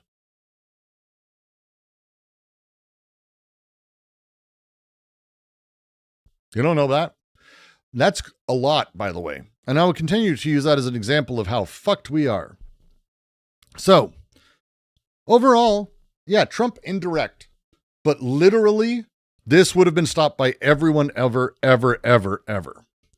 So, let's walk through this step by step at this point. A company announces that it's worth insane money. In the case of SpaceX, and I'm going to fully write it out, they believe they are worth $101,750 billion.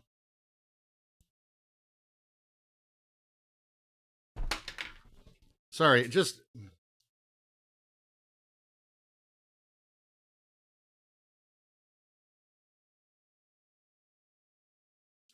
4 new attempts in the last 4 weeks. Correct. Brick Griff, did you not know that? Yeah, 4. No, seriously, 4. One of them was technically on the vice president, but I counted anyway because it's crazy. Also, no one mentions the White House press dinner thing where it like the famous one. They're like, oh God, he didn't. That's where Reagan got shot. That's the same hotel that Reagan got shot at. I missed 3 zeros. I did.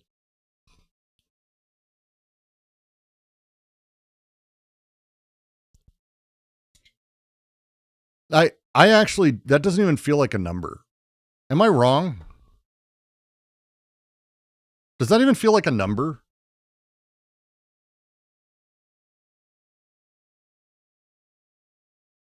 That doesn't even feel like a number. That feels like a thing I put in my calculator when I wanted to fuck with it. Okay. At this size, okay? The moment it goes public, because of the new rules, remember, they're asking for 85 billion. Sorry, I need to write this out. I'm going to do this right. They're asking for 85 billion.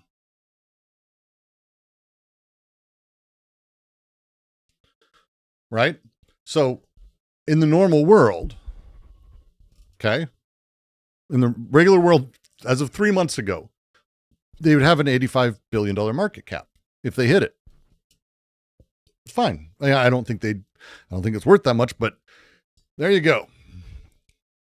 But now, thanks to the new accounting, this number, if it's hit, this number means this number, which would instantly make it one of the most valuable companies in the entire fucking world. Certainly in the top 5 of the NASDAQ 100. So inclusion in the NASDAQ 500, again, NASDAQ 100 is not a maybe. It is a certainty that it will be there in 15 trading days. That's what Dexter types into my calculator. Look at the biggest number ever. It is the biggest number. It is the biggest number. Have you not seen Mr. Show? I need a moment of levity. Do you guys mind? Moment of levity? I need a moment of levity.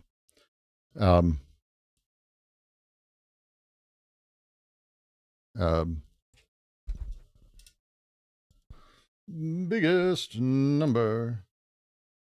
Boop, boop, boop, boop, boop.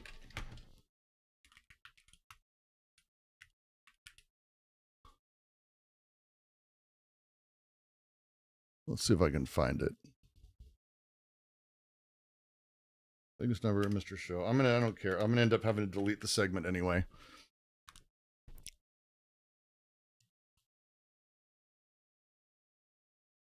But I don't care. This will make my day. All right, let me pop you off here. We'll go pop, boop, and then I go oop and oop. There we go. This makes my day. All I'm saying is 24. What about 24? That's it. That's the highest number. 24? That's it. Where are you going to go from there? Yeah, 24, forget about it. That's Vangoli. What about 18? Yeah, 18. Now that's the biggest number. No, 24 is the highest number. Look, you got 10, then you got 10 more, then it's like, what's this, 4 more? 24, forget about it. Yeah, but 18. Look, count with me here, all right? Okay, you got 1, right? Right. Okay, then you got 2, right? Yeah. Then there's 3, All right. okay? Over here comes 4. Shut up! Quit your counting! You bunch of cacholes! I'm trying to read the damn racing form here. 24 is the highest number, and that's it. Let it go.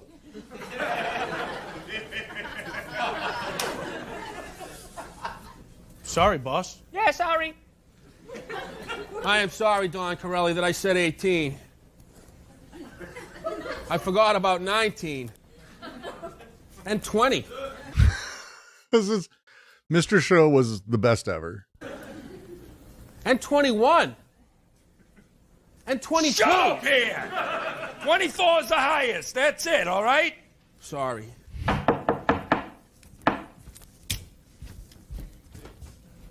Oh, hey, boss. Here's them cannolis you wanted. It's $25.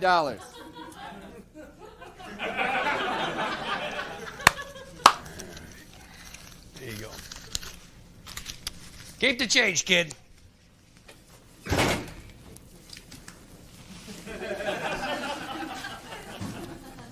What a fucking sketch. Amazing.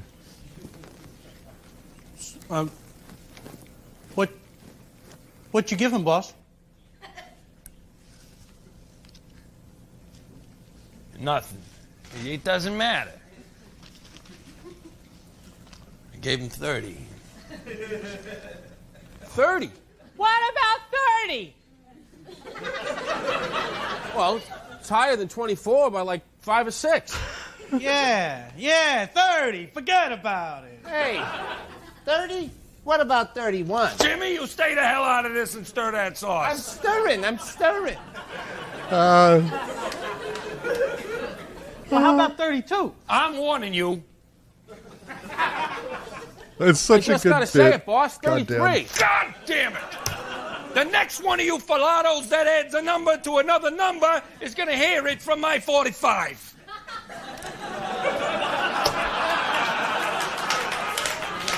What a fucking brilliant. 46 is bigger, boss. The fucking numbers. What? The writing is so good for Mr. Show. 46 is all I'm saying, boss. Frankie, why you do this to me, huh? I'm godfather to your nephew, for Christ's sake. Well, you said 45, and 46 is bigger. It's one more. Come here.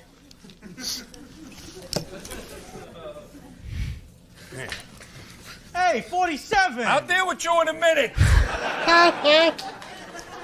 Listen, So if you guys don't know, this is Bob Odenkirk and David Cross, who are two of the great comedians and actually really built what I would say is like the modern good comedy side of things. At the time, Saturday Night Live was falling apart. This was cable only in America, Canadian comedy, HBO kind of stuff. But this is where Absolutely Productions was also born and a whole bunch of shit. This is like all my favorite comedians touched into all of these things and came through it. It's amazing. who's your papazola, huh? You, boss. At your wedding, who covered your bagenzo, huh? You did, boss. Yeah. Now I want you to answer me from here, from your heart. What's the highest number? I don't know. I'm so confused anymore.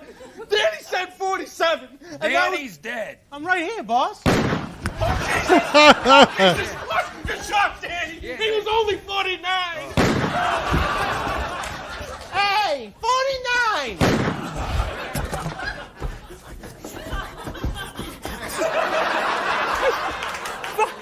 The boss, you shot Danny and Frankie and Jimmy. Jeez, boss, they was only adding numbers to other numbers. Boss, nobody cares, boss. Nobody cares. There's a million people out there. Oh. What'd you say? There's 24 people out there who don't care. You are my son. I could watch it for hours and hours and hours. They have David Cross has he and David Cross the writing they did. My favorite sketch of all time, and Mr. Show has a bunch of these like meta humor things. Even in the new one, the Bob and David Show, which Netflix did for a season, it was wonderful. Genuinely, I think it's wonderful. But the best sketch of all time is the pre-taped call-in show. And it's the funniest thing I've ever seen in my life. I've never laughed. It's the smartest, best, and it's, you know what? I don't care. I'm already getting fucking copyright struck. Pre-taped call-in show. I'll just get this all removed. I need a break from the financial stuff because I don't care. Rock lyrics. Do they influence our kids? Our topic. Okay, so it's important for children to know that once upon a time, there was public access television as a thing. Okay. And you could have a show and people would call in. This is like how people get into the Discord to talk to me. I want to make sure people get this, and they would call in. But this is streaming. Streaming shit, live TV was incredibly rare. So this sketch is one of the smartest and funniest fucking things I've ever seen in my life. I'm not sure I've ever seen anything that's that good. It's one of the smartest fucking amazing, like layers of like, as even still watching it, like I'm just like, shit, the layers and the layers, and it might be the best written thing ever. Yeah, he has more hair the older the show is. His ashtray fills or empties technically. It's the attention to detail, every little thing in it. That's Mr. Show for me. It's Bob and David. There's something about them. They just really, that level of detail, that care in the jokes. So good. Also, David Cross's stand-up is excellent. Genuinely excellent. Oh, I think all of them. I don't think he's got a bad one. He's very good at what he does. Okay. So, back to this wealth transfer, which again, I think is the largest in a single day we've ever had. I think that's a safe bet. I think it could be catastrophic. I really do. So let's talk about sadness. We're back to sadness. Okay. Yes, David Cross did try to kidnap Alvin and the Chipmunks. It is and Bob Odenkirk apparently turned out to be like a hitman. Left a life of law behind. He used to be a lawyer, now is a hitman. Nobody's quite good, by the way. Nobody and Nobody 2. Pretty good. Super fun. Easy. Pretty great. But Brooks, I'm always sad. Oh, no. No. Not yet. Sorry. Because the implications of this are going to be they're going to be a lot. Where the fuck did I put my pen? The shit. Oh, no. Oh, no. Oh, there it is. Okay. Hello, sadness. Well, we're not done yet. Sorry to say. Okay. So at that size, the moment at SpaceX is going to go public. Okay. When that happens, immediately it is listed in the NASDAQ 100. Okay. And it will happen. Now, price discovery during this is a joke. That's why the grap thing I was trying to say. I learned a lot. QQ ETF being forced to buy is worrying. Think about all the other funds that are also forced to buy, because I was finding pension funds that are tied to the NASDAQ 100 because it's a lot. Like it's more than enough to literally take on any fucking shit that happens here. The waiting period of 6 months, the one thing I was talking to before that would try to figure out this secondary number. What is this? What is this number? What is this number? What is this supposed to be? What is the actual value of the stock that is out in the world? 6 months is a lot of time. And even if you know that the fund is going to be added and you know this is coming, that thing, it's so far out. But it's not anymore. It's not. The 15-day window fundamentally means I hate this.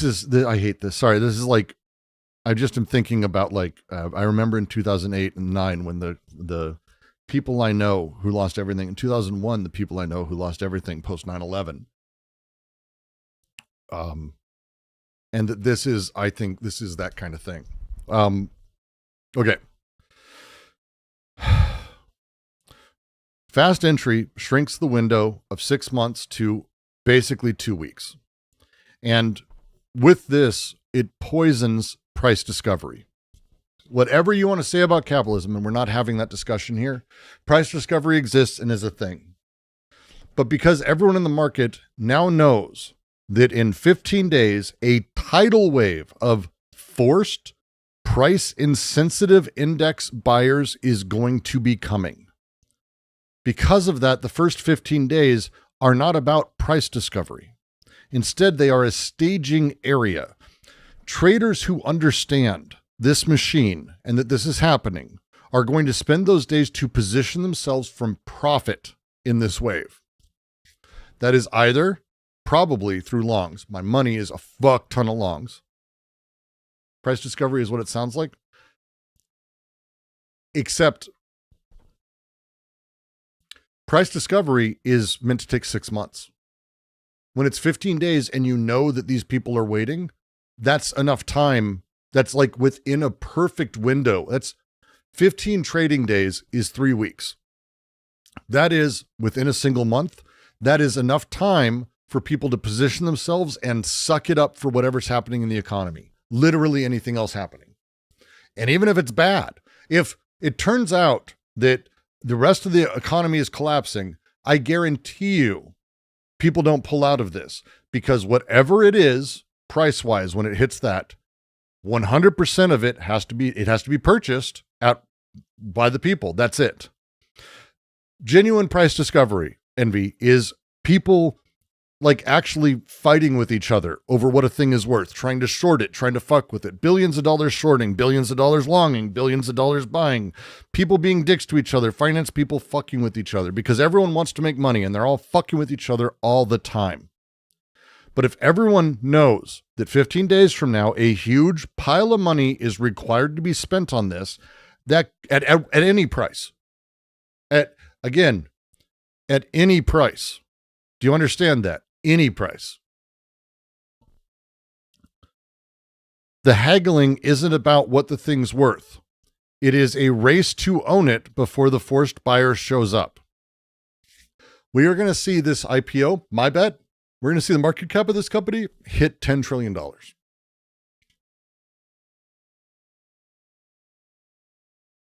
And again, someone posted, yes, NVIDIA's $5.7 trillion, which is incredible bullshit. Like, be aware, it's incredible bullshit.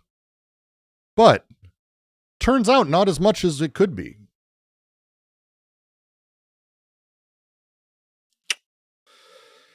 So because we're in this weird place, what it does is it means that the price is going to be bid up. So you have your first day of sale, and the price is going to jump in, and whatever it is on day one, the price is just going to get bid up in advance every single time it can be, as much as people probably have. Because they're going to front run inclusion here, which is insane. And the underwriters, knowing that this forced demand is coming, and they are, again, the largest banks, all of them, they can set the IPO price higher than they normally would. This is just what they're expecting now. Just wait. Just wait. The opening price of this could set the value of SpaceX out the gate at $10 trillion. They know that it's not about, at this point, guessing who's going to be buying, who's going to be doing this. Forced demand is within 3 weeks there. That's it. Forced demand is 3 weeks and then done.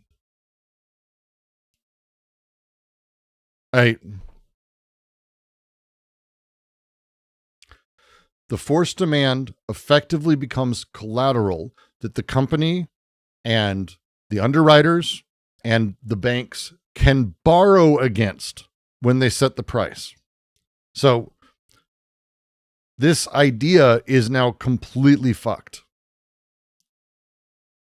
So if index products that hold $600 billion, like Windrip was talking about, QQQ, just QQQ alone is a $600 billion fund that tracks the index. They would have to buy around 1% of the incoming company, which would be about $6 billion of automatic demand for this stock, which is, at this point, about 10% of all the available float. 10% of all the tradable shares for SpaceX are already bought on a schedule at whatever price they need to be.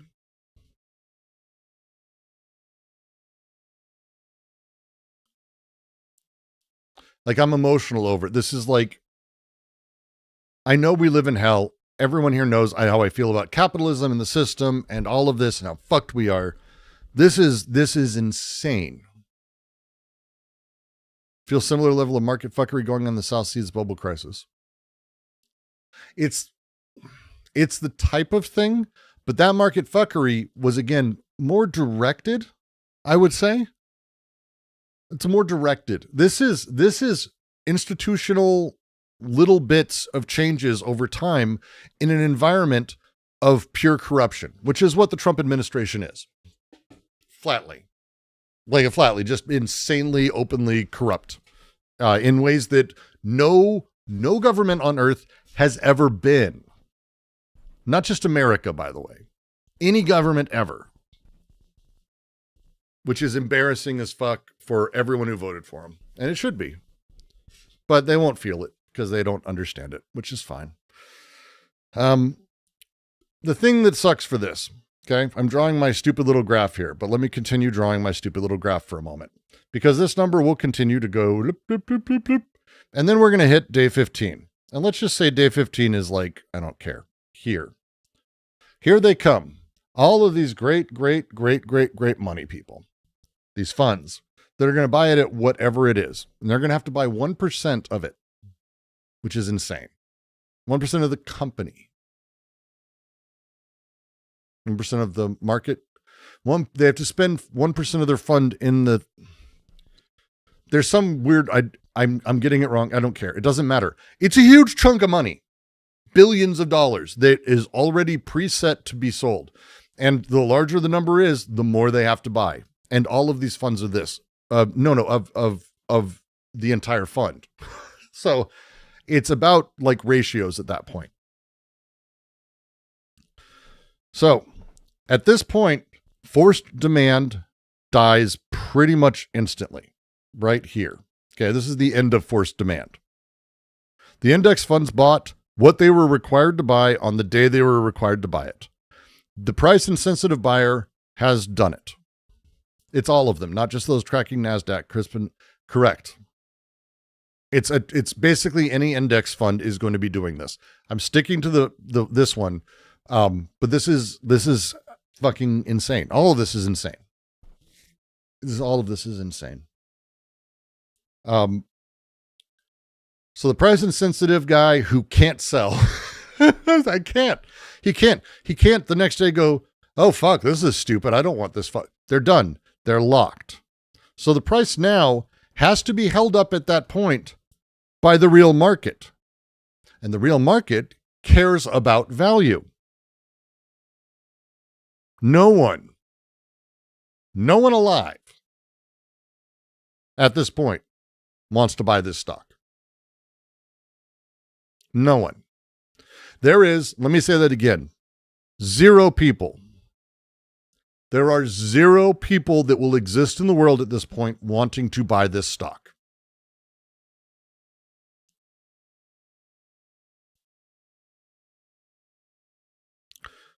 The forced wave that moves in is simply going to be too high. Price pressure portions of a jump like this is possibly temporary, but it will fade. It always fucking does.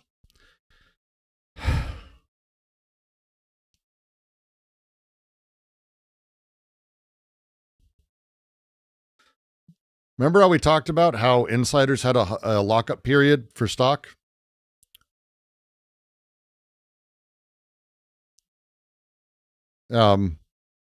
They already got it, by the way. 180 days, 6 months. They've been doing this for a while. They're ready for when this happens. They've been doing this for a bit. And that lockup means that they're ready to sell. The moment that news... So again, at this point, this is already fucking dropping. Like, this is like bad. And it's going to continue to drop. Again, it's a company lying about what they're going to be able to do, predicating that they are going to be able to build data centers on asteroids with technology that nobody on Earth has. Oh yeah. Let me just add also, I forgot to mention this. Fuck. Let's say they sell this. And again, remember, they only get the initial sale. So whatever that price is, they get only that initial sale, right?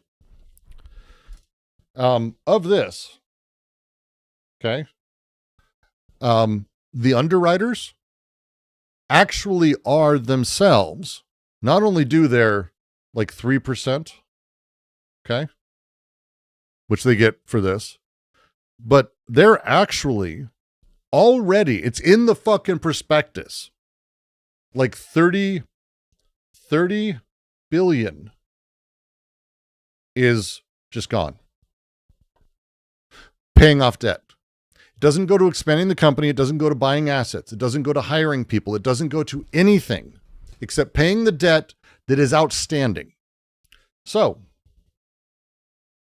do you get this? Immediately, whatever they sell, let's say it's 85 billion up front. Okay? The company actually only gets to spend, okay, around 55.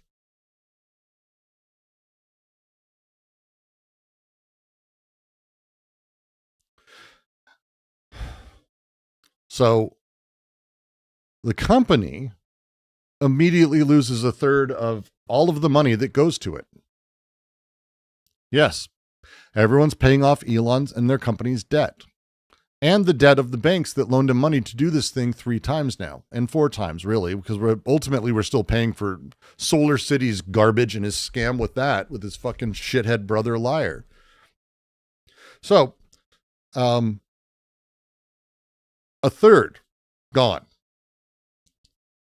So these banks are super excited to do this because they need to make sure at any cost that this number right here, this number, the initial public offering, the allocation that goes out immediately, they need to make sure it's at least 35 billion.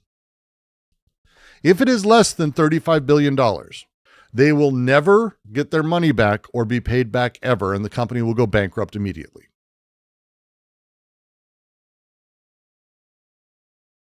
That would be it. It would be bankrupt immediately. That's the game. It's game over. And again, they do not have revenue. Nor do they expect to have revenue. They say there's a good chance they will never have revenue. In the prospectus, they say they will probably never have profit. They say this in their S1. So there's this weird moment here where this happens. And of course, immediately, as soon as they can, all these people who've been buying as this is going up and up and up. And again, Elon Musk owns a bunch of these, right? Of course, he's buying his own stock to do this because he knows this. Oh no, we'll get to that FEL. It doesn't even, to me, that is like, that's into the, like, it doesn't even matter. Anyone who's part of this doesn't care. Like, that's the thing. Because there's no company. What are they going to do? Like, we'll get to that. So the day that these start selling off, it's going to be a downward trend. There is no chance that it goes higher than that. None. Because there's no more forced buyers.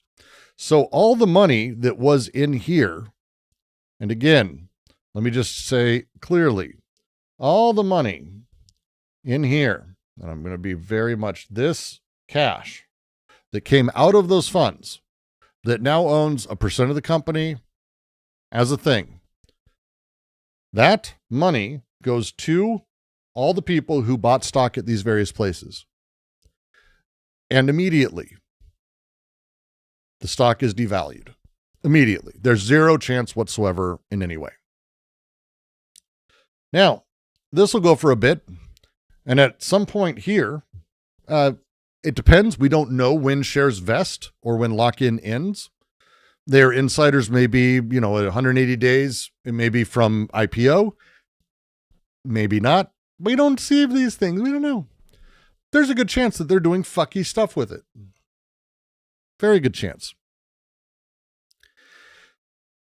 Every single one of those shares that's in the lockup immediately becomes available to sell. It gluts it. They glut out in every single way. When lockup expires and you have a flood of people selling, because that's what you do. If you're an employee, if you're an insider, you sell. You don't hold on to stock like this. You sell it. So this is just all downward pressure. There is nothing upward at all. There's no upward pressure in any way. It's all downward pressure in every single way whatsoever. So who is buying at the top? Okay. Let me go.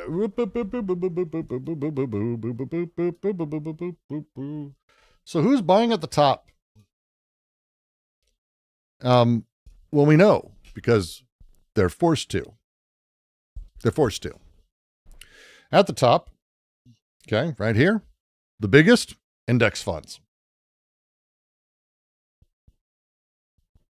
All of them. I think every index fund. There is a lot of fucky stuff about this, and I don't want to be overstepping this, but given the size of this, what it's doing on the NASDAQ, the size of the company, I don't know of an index fund that's related to the NASDAQ that won't be tracking this in some way or other. So it's tough to say. The 401k defaults, the pension passive sleeves, I went over, and the QQQ holders, all of them buy here. They buy at the top. This is, by the way, why anytime you hear the Republicans talk about putting in, Social Security and other things on the stock market, this is why. This is why.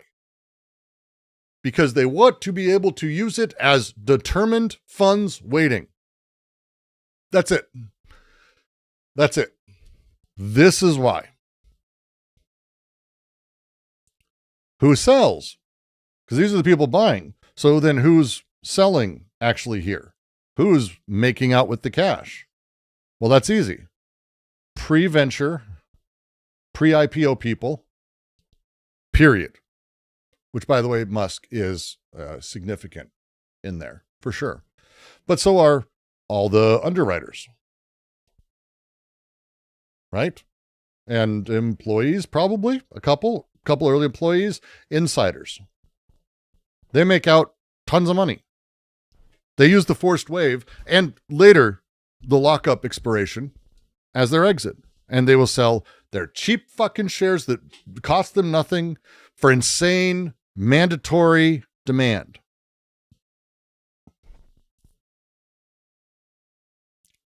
So I will quote one person, and it's the only one.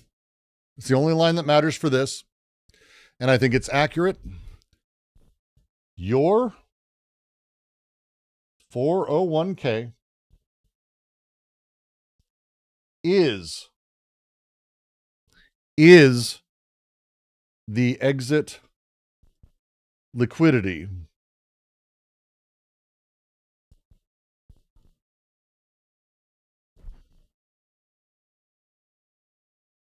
Your 401k is exit liquidity. Do you get that? What do you mean by forced? Oh, you may have missed it earlier. I went through it. You might want to rewind. But when I say forced, I mean they're actually required contractually, and also they just will. They don't have an option. There's no option to not invest in this and buy these shares. That's what I mean, Senator. They don't have an option. The number of investors pull out of the indexes. All right. So what I went through, and I'll just mention again, it's worth just a thing. People who have invested directly in QQQ, direct market people, these people have agency. Okay. Pension funds, 401k, unions, index funds. Sorry. Index funds. Why is it doing that? Stop fucking doing that. Index funds. No agency. None.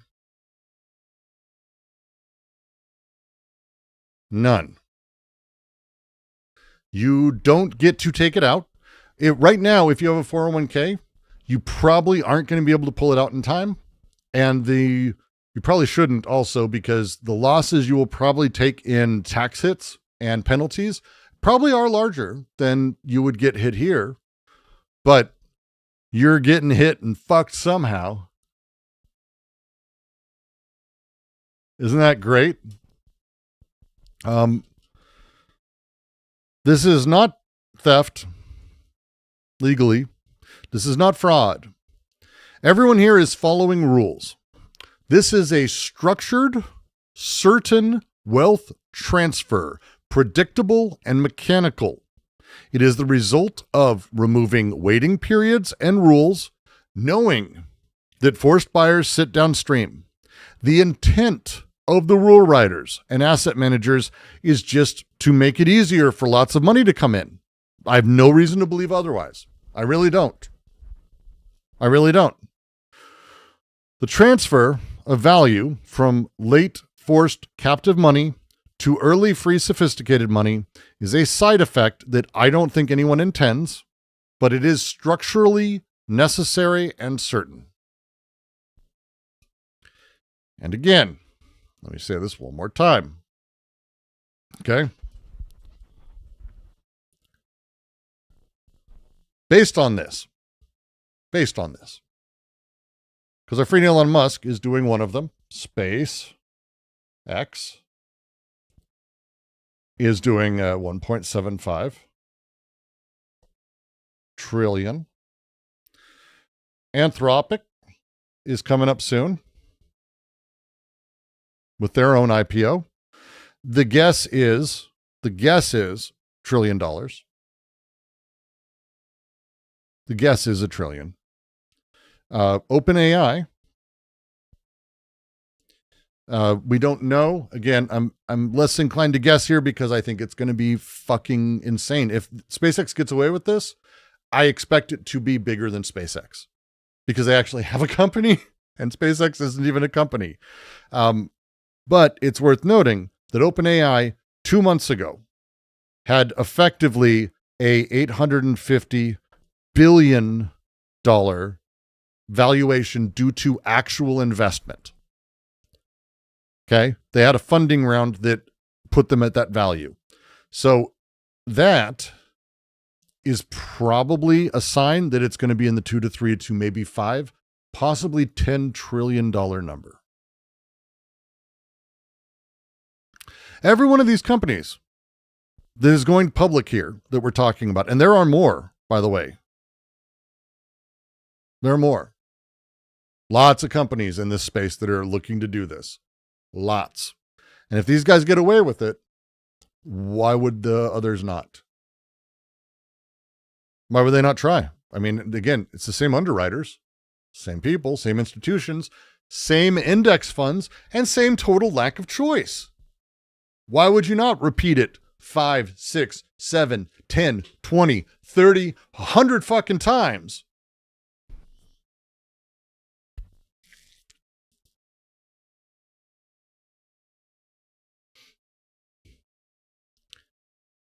So, this is not financial advice. I do not have financial advice. I am not a financial advice person. I am poor as fuck. But I want to talk about what each of these people actually have the ability to do. Okay. And I think it's actually not, again, advice, but to talk about what you can do if you are an ETF, a direct ETF holder, which there's a lot of people that are. Okay. There are a lot of people that are as a thing.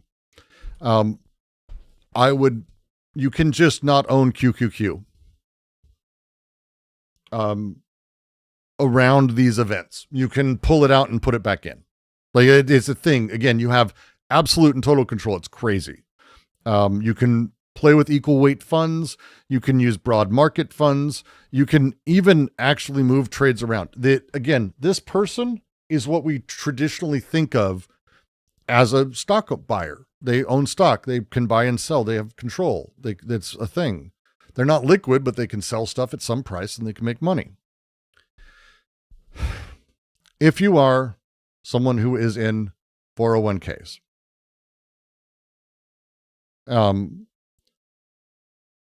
which is most people, 70 million homes.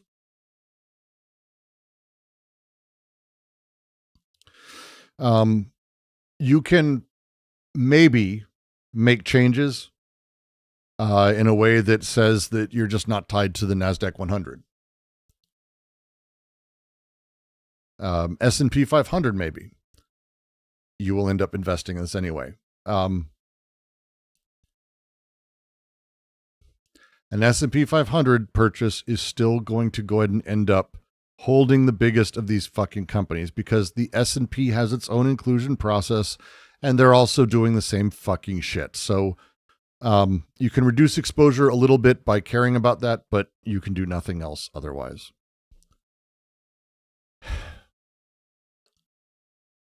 If you are a pensioner,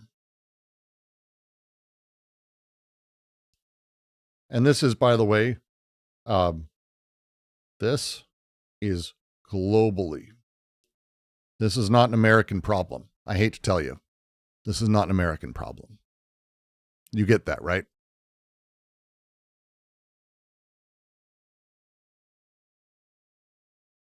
This is not an American problem. If you are a pensioner in any of these funds globally, you need to be aware of how this will affect you. You need to get more involved with your trustees, and you need to actually spend some time to understand how to have more impact.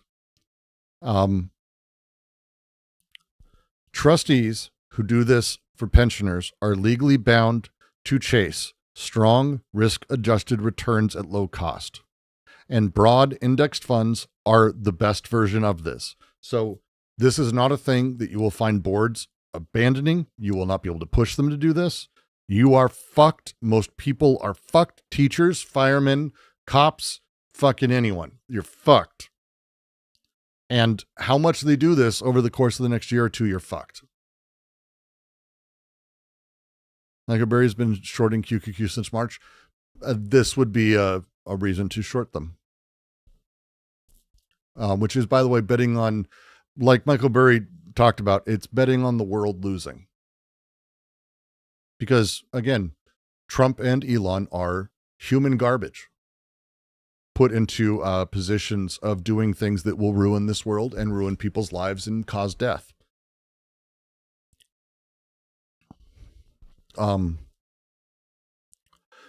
Most people in the world have money in the market. If you're watching this, you are one of these people. You're in that most people category. You may not have money, but you're in the category of people who do. Most money in the market is in funds that people do not control. It is incredible to learn this, and it is a very depressing thing to realize that slowly these rules have changed over time to slowly change things. Don't do shorts. The risk is all your money. I don't do limits, but I am not offering financial advice. I'm not talking about what I'm doing. I am telling you that right now we are witnessing the machinery of the single worst wealth transfer that's going to fuck a lot of people. And by the way, we can't do anything about it. No one can. And it's going to happen again, probably, and again, and again, and again. And they're going to just steal all the money from everyone. And I use the term steal intentionally. Index funds are legally required to buy whatever is on that list. Price doesn't matter. The date is set. There is no judgment allowed and no choice. The NASDAQ 100, one of the most famous of these lists, is controlled by a for-profit exchange, which is profiting from larger companies joining it and make more money the larger the company is. It is owned by the very asset management firms that run the forced buying funds for all of these people. To restate, a new rule that is out there and has changed as of 3 weeks ago scrapped the multi-months long waiting period that used to allow the market to price giant new companies before indexes were forced to purchase. Now, when a company like SpaceX goes public, and all the ones that follow, everyone knows a wave of massive, forced, price-insensitive, and price-blind purchasing is arriving within 15 days. Price discovery is now staging for front-running, not honest valuation. Ordinary people's 401ks and pensions funds are going to be buying at whatever inflated price that sits there because they must. And then, as the forced wave passes and insider lockups expire, the price will sag. This will transfer value from captive, late, powerless money to early, free, sophisticated holders. Sophisticated is a particular term legally I'm continuing to use. I will use it. Because I think this is worthwhile being specific on this one.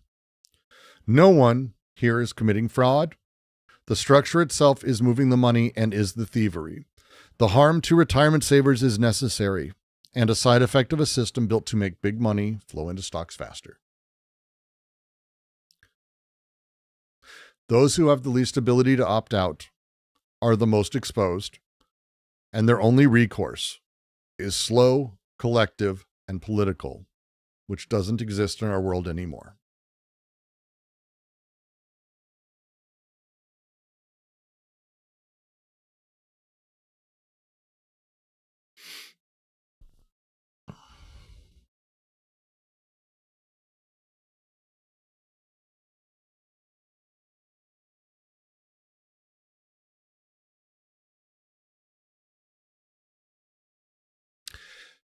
This is really awful.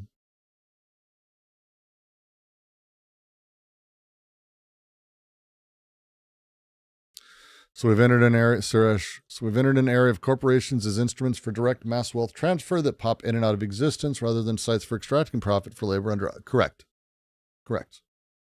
We've reached that stage of financial capitalism. Is the term people have been using. This is why platform capitalism is always a laughable thing to me, because why would labor be the thing? We've abstracted labor into capital. We don't need people anymore. We just need them to be doing things for long enough. And this is it.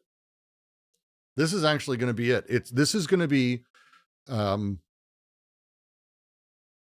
think this is going to be a big deal. I think this is going to be a big fucking deal. I think this is going to be a big fucking deal. I actually think this is I watched a reporter, and a congresswoman also said this the other day. I was stunned. Do people not realize the younger generation doesn't abhor violence like the older? And I don't think they realize that.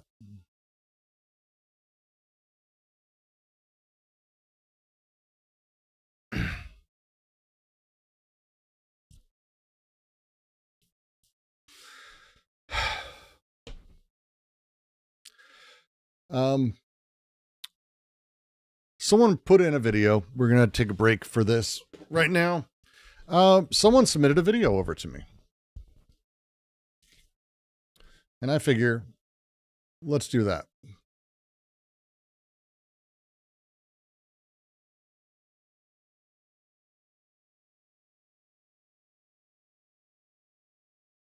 I figure that'll be fun.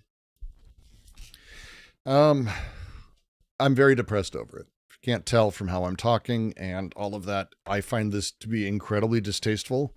And again, I blame 100% of this. This is where we're hitting the hey, it's been a year. Now they're starting to get dividends for all the money they spent. Musk put $100 million into basically buying Trump this. And he's not alone. A lot of rich people just put shit tons of money behind Trump. And this is what they get. That's it. And it's all bullshit. The company doesn't do anything. SpaceX is garbage. Sorry, fuck all of you people who are SpaceX fans. Like, SpaceX is shit. Space programs like that need to be, differently run. This is not that. Oh, we have reusable rockets. Yeah, we did before too. Aren't you cool? Aren't you great? How'd the launch go? Piss poor? Oh, that's a shame. Oh, you don't really do anything useful? No. Oh, people at NASA laugh about you? Shocking. So we live in hell, and that's kind of how that sets up. And I don't think there's another way to talk about it. I think that's just the thing.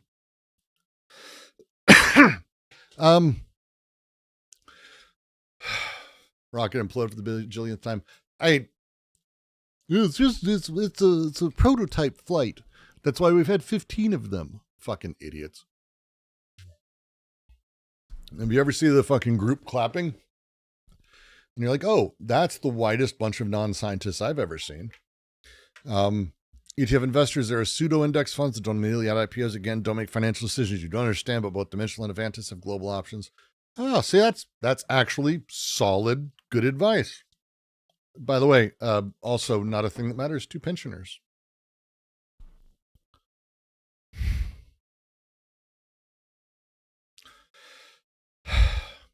So CJ the X, I don't know this person. Well, I mean, I don't know either of these people. This is not CJ the X, but CJ the X is this channel. And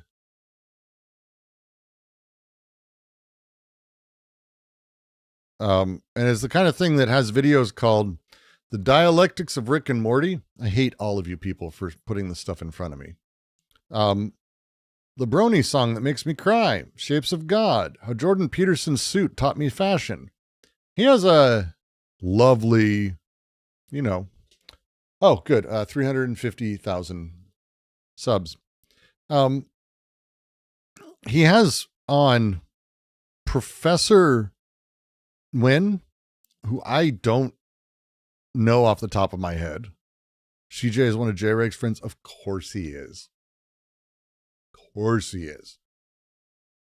He's got pretty good books on philosophy. Well, we'll see, because I watched like 4 minutes of it and went, well, this will be fun to shit on. So,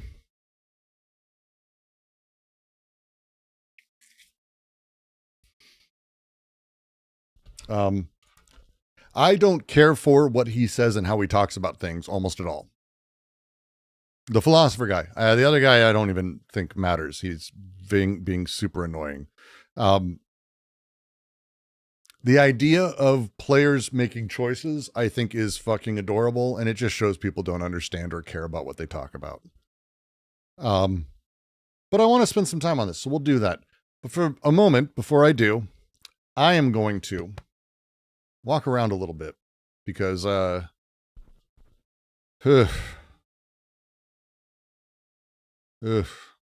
was a lot.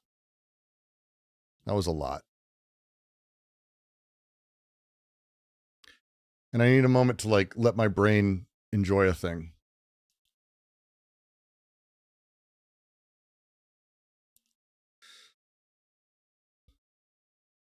You'll opt out of the shitting on for this one. Hey, maybe I'll like him. First 5 minutes were not great. Maybe I misunderstood him. Maybe I misunderstood him. I'll be back in a moment. Don't go anywhere. I will be around.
this picture, okay? You see how in the front, JFK is in the front, but all the security is behind him. That means I want to point something strange about this. I adore. I set it up to be that one for this stream, and now it'll do it every time. So I got to fix that. Hello, everyone. Hello. Hope all of you are well. Jang time. No, it's not Jang time. It's, I didn't realize this was who wrote. I didn't realize this. So I think this is going to be fascinating. This is going to be interesting. I am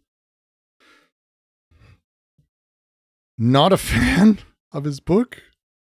Art as Agency, I think, is my core critique of art as agency and the general idea of treating video games as an art of agency. First, presumes the others aren't art as agency. And I'm trying to figure out how the fuck people have different experiences in movies and pictures and paintings, sculptures. Isn't all art agentic?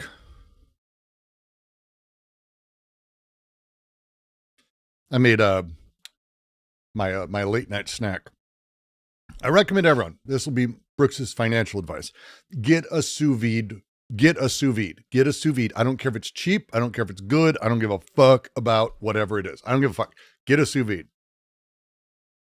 Because everything that you could ever make, everything you can make with a sous vide, generally speaking, is like tiny amounts of work, and then you can serve it like you're a fucking master. I made mashed potatoes. Do you know what I did to do that? Put potatoes in wads. I put potatoes in vacuum sealed, and then I did it.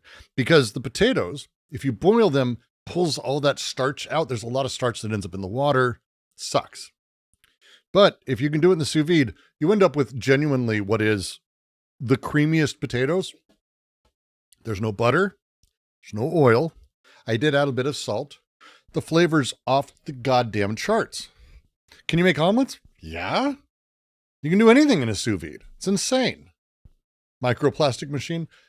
Get the right stuff for it. You can get silicone bags to put it in. Put the food in. I vacuum seal everything. So I'm I'm all microplasticed up. They add a little bit of a je ne sais quoi to flavor. Little bit. So I'm going to be snacking on that as we go. It's like ridiculous. It's genuinely fucking nuts. You know, if I have the idea of art as agents, give him a Cleveland regard. His use, I don't believe in agency, so there's a problem. I mean, for me, it's a fundamental problem. What is agency?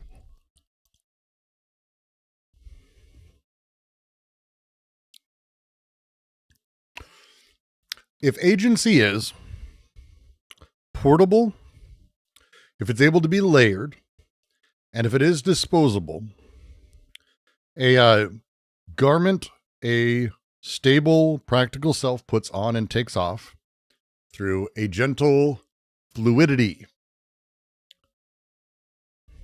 we have problems.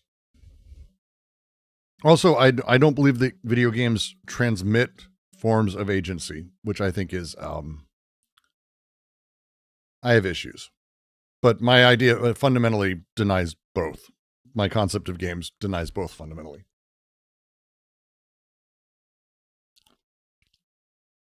But this is the good fun stuff. So let's do that. God damn, sous vide potatoes are like fucking nothing. It's insane. Like, someone would say, like, I love this movie, and someone would be like, I didn't really like that movie. And one of the people would be like, let's settle this and open up Rotten Tomatoes. Yeah. As if that settled the issue. Yeah. C.T. Nguyen is a philosopher of art, games, and values. His latest book, The Score, discusses how institutional metrics work like gameplay scoring systems to shape human agency. I've been a long-time admirer of his work, and recently I had the pleasure of sharing a stage with him and then sitting down for a wide-ranging conversation about a lot. I'm CJ the X, an artist and public philosopher. This is a microphone, that's a camera, you're a person, and this is Data Breach. Oh, I hate this. One of the centers of what this book is about is why scoring systems are so delightful in games and so life-draining in institutions. Why they're life-draining in games too, by the way.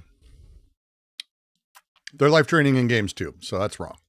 I mean, there's this weird experience I would have where I would be at school as an administrator, struggling against like learning outcomes, against metrics, about feeling that feeling like everything I cared about dissolved into nothing because like the bureaucrats and administrators I struggled under would not acknowledge the value of philosophy, right? I mean, I had so many cases where... Well, like any of the videos CJ's made, I've never seen one before. It's not a great start. Public philosopher as a term, I mean, it makes me go, I get what you're doing.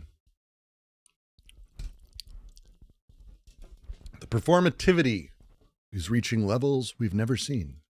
The things we were trying to do with students, like nobody would care about because it didn't translate directly into students graduating faster or students getting a higher starting salary. In fact, maybe I shouldn't say this because people probably use this against me in my profession, but sometimes what might happen is if you teach someone to be more reflective and if you get them to be more ethical, they might take longer to get through college and they might not take the highest paying job because it's evil.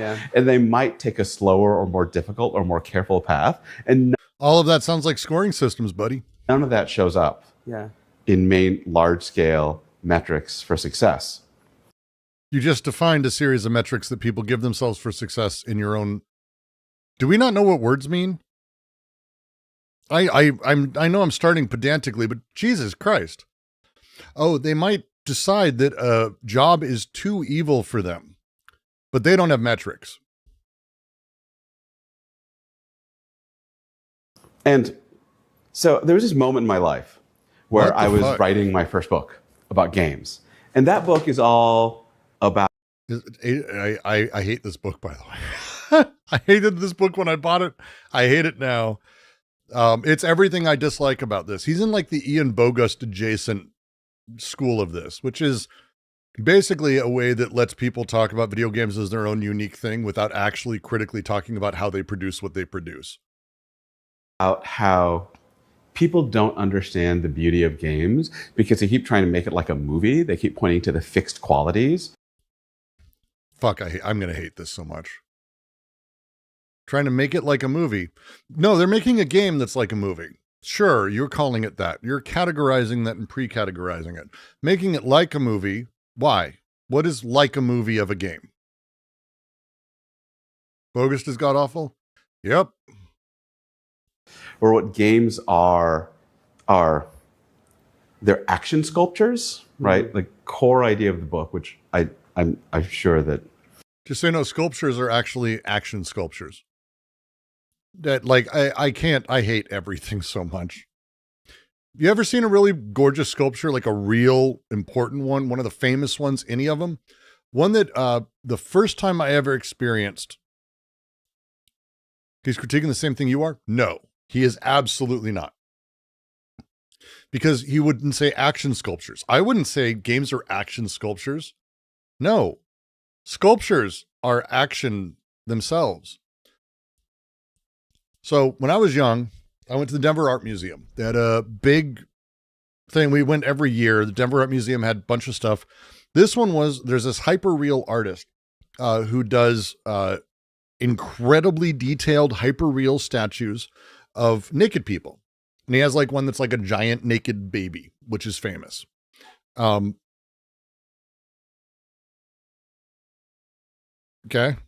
What is an action sculpture? A sculpture. like all sculptures are fundamentally like, let me finish talking. So this sculpture I saw that changed my life, and it did when I was younger, was of the famous photo from Kent State of the woman crying over her friend who's shot and killed, body beneath him. And both are nude. She's completely nude. And I was like third grade. So like, what the fuck? And it wasn't like sexual. It was like this insanely weird thing. And as I looked at it, it felt alive. I felt alive. My interaction with it was interactive. I did not just look at a thing and get it all in one shot and take it in. It was an active, experiential thing, and it did not move. It is an action sculpture. Action sculpture, possibility space of game state, that's stupid. That's a stupid thing to say. That's why I hate this. I already know what this is coming from. This is the games agency as art bullshit. And I don't believe in it. I don't believe in it. I went over this on stream last night. But I do not like that. I don't like the idea of that. I don't like the idea of talking about photos as, oh, they're static and they're not interactive. A painting isn't interactive. No, they're interactive. They're interactive. If you've never seen a giant painting like a Rothko, for example, or Las Meninas, which is fundamentally an interactive painting, how is it not interactive? If you know anything about it, it is an interactive game in itself. It's a stupid thing to do to talk about video games as being that. That is not what video games are. That's talking about them as if it doesn't imply that the player is involved with this. He doesn't have a problem with that. He does. I've read his book. I didn't realize this is the book. It's crap. Sorry, I'm not going to be nice about this. It's crap. It's terrible. And it doesn't make sense. And what it does is it puts games in a thing that they do what they do and players play within them. Not that, how the fuck do video games exist without players? How does art exist without players? How do you do that? What is the thing? Like, it doesn't work. Is there anyone you'd recommend instead? Sierra Kremen has a book about video games and playing with the lose. It's short. It's far more interesting and does a lot more for understanding how games work than any of these other guys. All this other stuff is shit. Jesse Schell has a great series of books on like game design if you're looking to do that. But this is just not, we'll get into it. I'm going to let him talk through this point because it's already there. You've talked about with everyone a billion times, but the core idea of the book is that game designers work in the art of agency itself. Nope. That they sculpt an alternate self for you by giving you new abilities and new obstacles and new environments. But most especially, they give you a new desire, right? Do you understand Four Flames why I hate this? Literally that. He's very explicit about this, by the way. They give you a new goal center through point systems.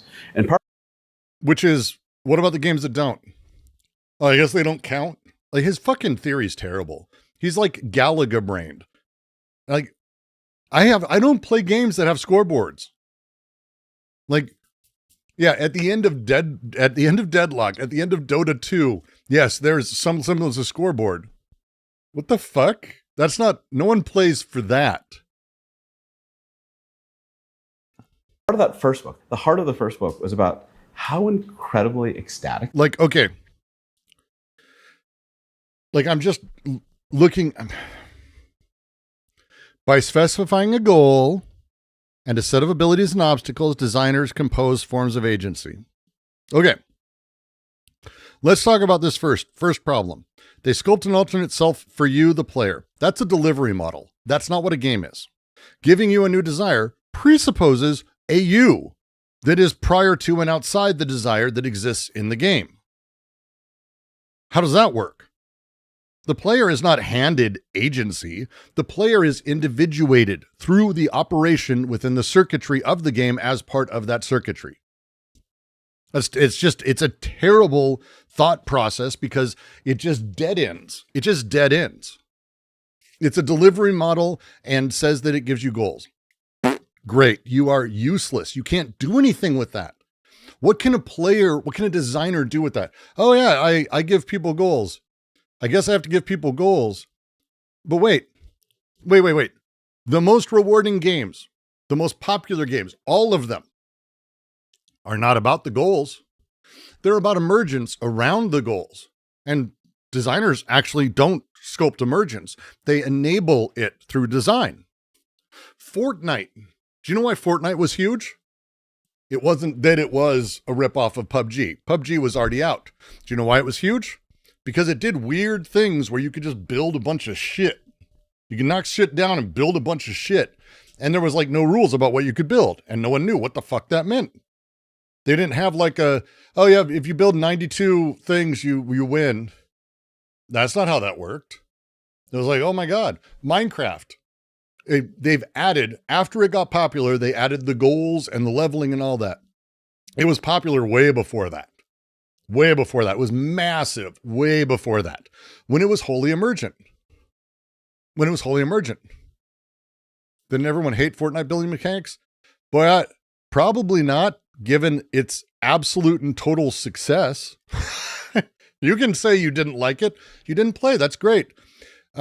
Tens of millions of people would pay.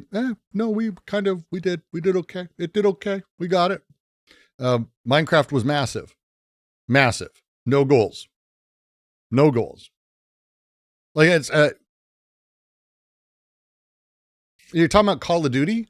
Yes. Call of Duty has a scoreboard at the end of it. So now it's skill-based particular types of games are what he's talking about, leaving out effectively the rest of the entire art form. Good job. Good job. Like the greatest tabletop game ever, Dungeons and Dragons, has no leaderboard. How the fuck do you explain Dungeons and Dragons? I don't know. There's nobody who plays it going, yeah, I'm going to get all the gold this time because that's how I win. That's how I win. I win Dungeons and Dragons by getting all the gold, and it's goal or no. That's not how any of it works. That's literally not how any D&D works. Like, what the fuck? Like, this is not video games. You need to build a system that accounts for all games. If what you're accounting for is arcade games because you're, I guess, completely out of touch with regular games, what the fuck? What use is this? This could be, right? How incredibly carefully. Also, sculpture is a completed object. I don't believe this, right? I believe a sculpture is something that is forever interactive. Like necessarily, that's how it works.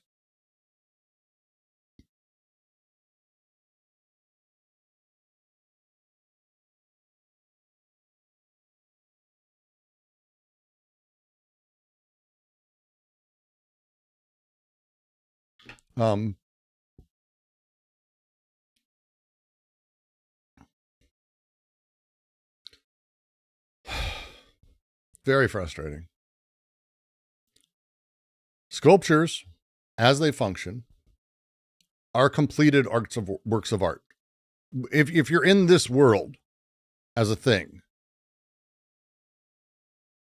yes, Soriao is very important for this. I use Soriao in my writing for this.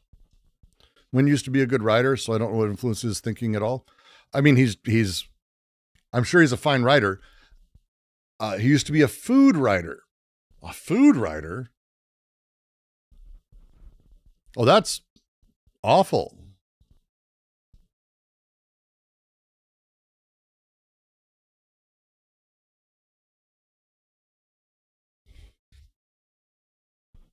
What? Oh, so he's like a Taylor Lorenz type then. That makes it even worse. Can we add let me see.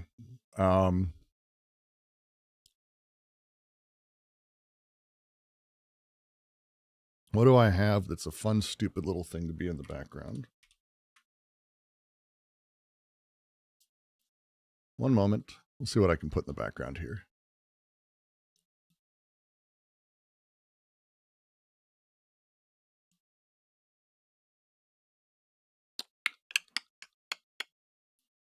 I don't know. I'll figure out something for next time. I don't think I can do anything today. Focusing too much on this, don't want to be just... found most of their thought mapped onto my simulacra, delusion, fantasy, that sort of thing quite well. Body in place of agents, investments for desire. He doesn't. And if you're doing that, you're doing better work, I think. And again, it's fine. It's a lot of people, like, they interpret these things and they take them deeper. But, like, again, how do you account for Dungeons and Dragons?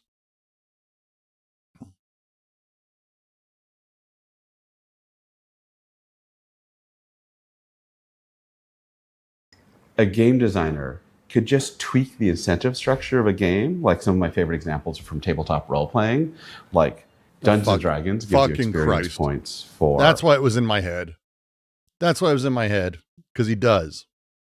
God damn it. Killing things. And then one of my favorite games, Apocalypse World. You get XP for killing things in D&D. That's embarrassing. That's actually embarrassing to say that that's like the goal of D&D is to get XP. That's someone who's never played D&D. I will say that. He's never played a real round of D&D. He's watched people play it as a joke on stream, and he thinks it's fun, but he's never done it himself, and he doesn't have any concept of it. Gives you experience points for failing in character or getting yourself in trouble in character. And so what? I mean, this seemed like such a beautiful action sculpture. And so many games, I mean, so many games could do a thing. One of the most interesting things to me about tabletop role-playing games is you can sit people down at a table and just say, tell a story. And either they will, I mean, if they are kind of natural or trained storytellers, a very rare class able to do it, but most of the time they either sit there awkwardly and do nothing, or they repeat the most trite, tropey stories. And then if you give them... He sucks. He sucks. Sorry, he sucks. He sucks. This sucks. This is a shitty thing to say. The idea that there's a universality to this is fucking nuts. Hey, when you go out of nowhere and you say to someone, tell a story, do you know what happens? They freeze or they tell a bad story. What the fuck? A role-playing system, right, with an interesting point system, it'll start nudging them into particular kinds of stories. So one of my favorite... It's bullshit. That's not, so the average person will tell the story of the Lord of the Rings. They don't, people don't, like D&D, newbies. First off, no one dungeon masters for their first game. This is terrible. I hate everyone who put this in my fucking chat. Tabletop role-playing systems, Blades in the Dark. Have we talked about Blades in the Dark? I'm not sure if we have. Is this? But did you reference it in like? Is this where it's like there's like a princess getting escorted by like a guy? And it's like, is it figure out a different thing? This is same author, cool. but Okay, their next development. So the idea of Blades in the Dark is that you are all. It's like a magical fantasy world. There are great wizards and great generals, and you don't play them. You play the cons and the thieves, and you're going to rob the generals and the great wizards. And the way you do it is you say like, okay. These are people who don't play video games. What the fuck is going on? Our team is going to break into the wizard's vault in a month. And then the game skips play a month in the future.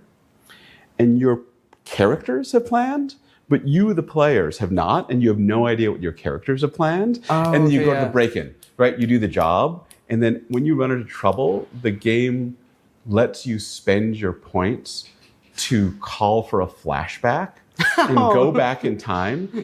Space Alert. It's Space Alert. You're describing Vladishvatel's Space Alert. You're just describing a game that's and it's been copied a bunch, but it's one of the greats. You get in trouble, like like you're just and retroactively tell the story So of how sick. it's So sick. I remember one time we were playing and my spouse Mel, like, I hate. So I'm just going to shit all over this because this is now over the line as far as I'm concerned. There's no engagement with real video games. There's no real critical thought. This is garbage. her character gets thrown off of the ship into shark-infested waters. And if you like this, and there's a handful of people, I think you're brilliant. A lot of people I've seen say, oh, you are reading into this and adding things to this. Because this is not someone who has put serious thought into what they're doing. Because everything he's saying is leaving out 90% of video games and literally the most important games. Like, if you're writing a book on how video games matter, and you're not like going, are there any lists by the Smithsonian of the most important video games ever? I should account for those. If that's not part of how you think about things, and it's not for him. It's not for him. Really like my BRB song. Is it AI? It's basically AI. I'm just going to it's just easier to say. I've stems and other stuff and having fun with it, but it's basically AI. And I bought some early on in this, I bought some YouTube rights to music. So I could play music from a couple bands I like. And I got copyright struck for it. And I went, I don't care anymore. I'm not doing that anymore. He doesn't get Blades in the Dark beyond what's on the back cover. He's never played games. This is not a person who plays games. This is not a person who plays games at all. As she's like flying backwards through the air, she calls for a flashback to like when she went 3 weeks in the past, 3 weeks ago, how she went to like try to do a treaty with the Mermaid Queen, who we were making up at that exact moment. And she had some roles, and then she ended up seducing the Mermaid Queen, and then it went bad, and then the Mermaid Queen was her jilted lover. And then suddenly we were back in the present with her jilted ex-lover, the Mermaid Queen, rising out of the water in rage. And all of that got generated by this rule set. Yeah. Right? Not really. And by this point. Not really. That's not how that worked, really. Structure. And so, sorry, long ass digression. No, it's so sick. I mean, it's so sick. And it's a great example of how, like, again, the scoring system guides. Right. So the one It's just not true, by the way. It's one of the things that's really interesting about video games is that score systems are actually only, if you don't remember Jane McGonigal, she came up with the idea of gamification in a shitty TED Talk that took the world by storm. She made a bunch of money, and it turned out to be all bullshit. If you didn't know. How it works is artificial goals that are cleanly stated, get X number of points, do X, get reward Y, can never be a person's actual goal. They are in service of other behaviors. So games as a thing and gamification don't function for anyone who exists. Period.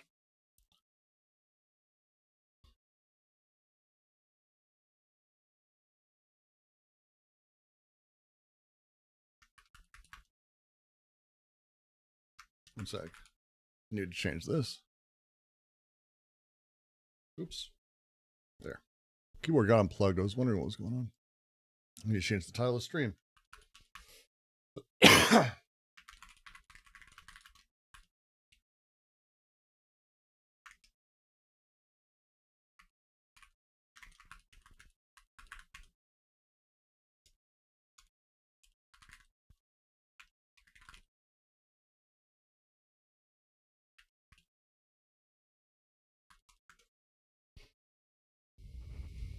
There we go.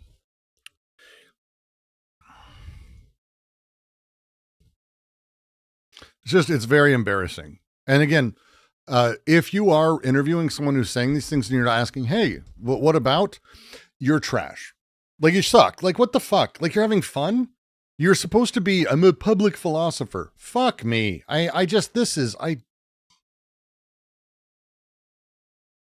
Just fucking go watch what SpaceX is doing and watch the world get destroyed. distinction in games, agency as art, that I think is very important to make is like that, like you say, it's like people try to justify games as art sometimes by just saying, oh, it's like another valid art thing, right? Yeah. So it's like the best example I think is like people always with The Last of Us. They're like, that game, it's like a movie, right? And when you're talking that games like sculpt your agency and help you be another person, it's not about like being a character. It's actually gets to a much more like alchemical, like deep level.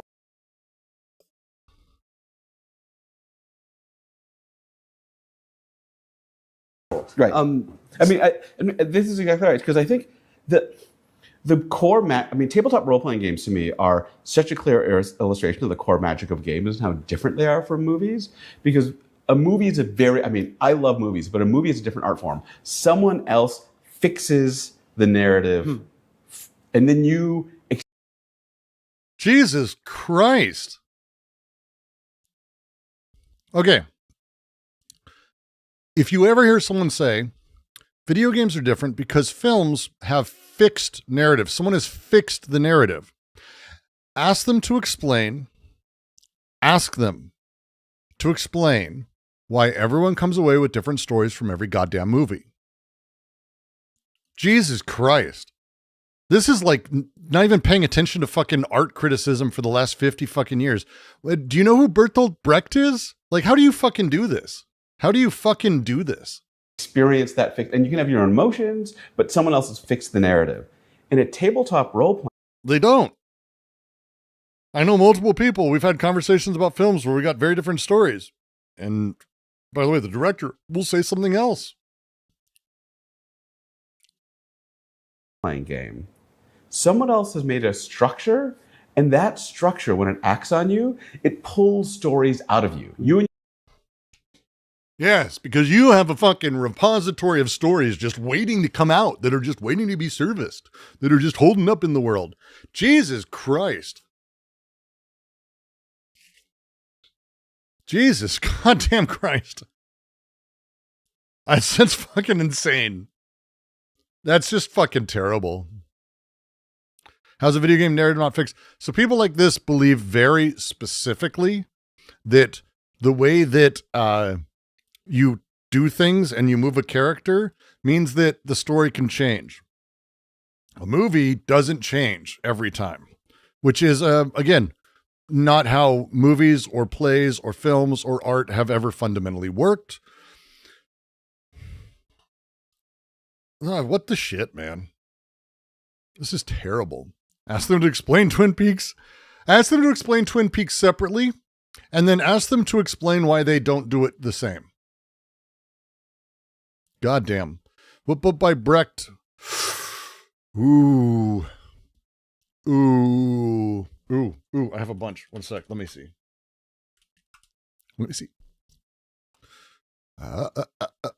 Oh, God, he's got so much. What do I have at... Goddamn, there's so much good.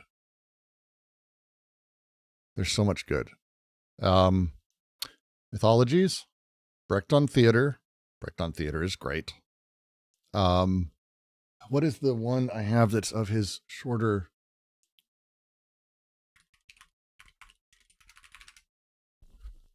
One sec. I'm trying to find my fucking stupid... Brecht was amazing. What is the robbing of a bank compared to the founding of one? Oh, God damn. I'll never write anything that good. It's upsetting. It's so upsetting. The guy is so ridiculous. Yeah,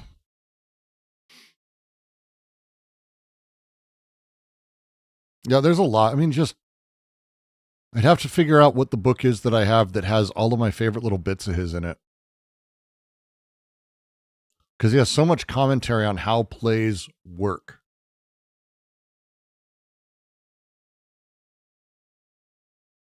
We shall not need to speak of a play's poetry, something that seemed relatively unimportant in the immediate past.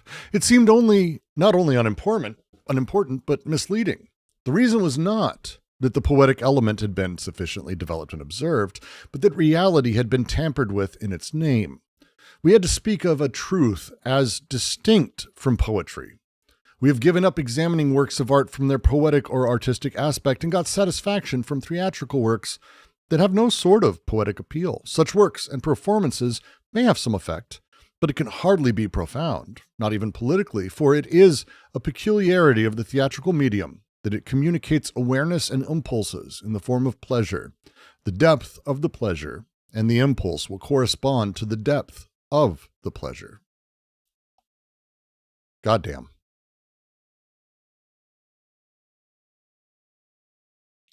He's very good. Is Bandersnatch a movie, game, or both? Well, given that it actually doesn't have that many choices in it, I mean, I don't care. How's that? I don't give a fuck. I don't give a fuck. I think categorizing that, I think it is a thing that problematizes both. Bandersnatch is kind of more proof of what I'm talking about. It problematizes the categories fundamentally. So guess what? It's art. So fucking enjoy it or not. That's how it works. That's how art works, by the way. This is not really a game. It's a movie because it's got this and this and this. Oh, cool. So is it art? Well, yeah, of course it's art. Why? Well, because it's like a movie. Well, it's like a sculpture. It's an action sculpture. So you're relating it to sculptures. You just shit on relating it to movies. Why can you relate it to a sculpture and that's not fucking even stupider? How's that work? Let me know.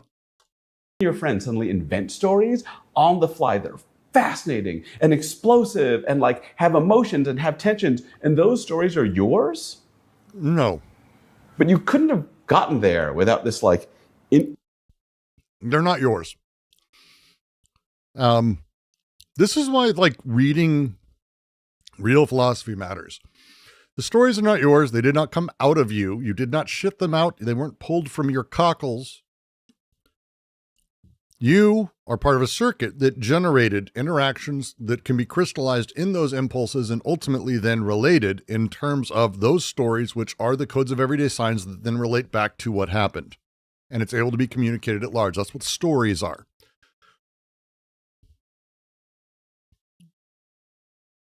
It's like support infrastructure, right? Yeah. It's like a thing that helps you be creative rather than someone else's creativity put in front of you. And like, I mean, I guess what helps you to be creative with the stuff that people put in front of you. People like this are what think AI is creative. One way to put it is I think games I bet you are he loves AI. Like a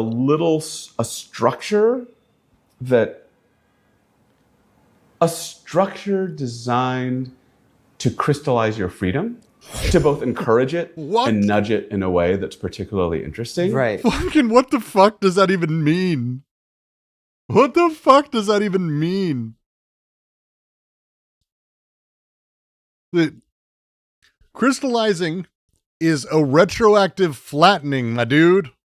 Crystallizing, forcing meaning into set and hardened positions. It crystallizes. Like, do you know words? Jesus Christ. And that's magic, right? So by the way, this has been like a 10-minute long bracket. So games. So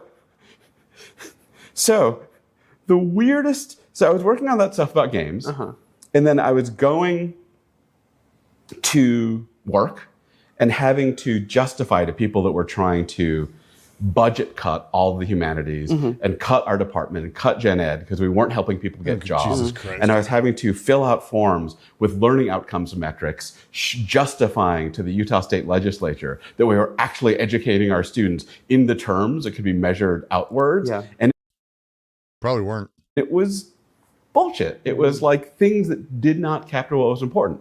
So that's when I started writing the stuff about value capture, about how metrics are harmful because they get us to outsource our values. They get us to guide ourselves in institutional terms, and how that like missed out on all the particular subtlety of our values.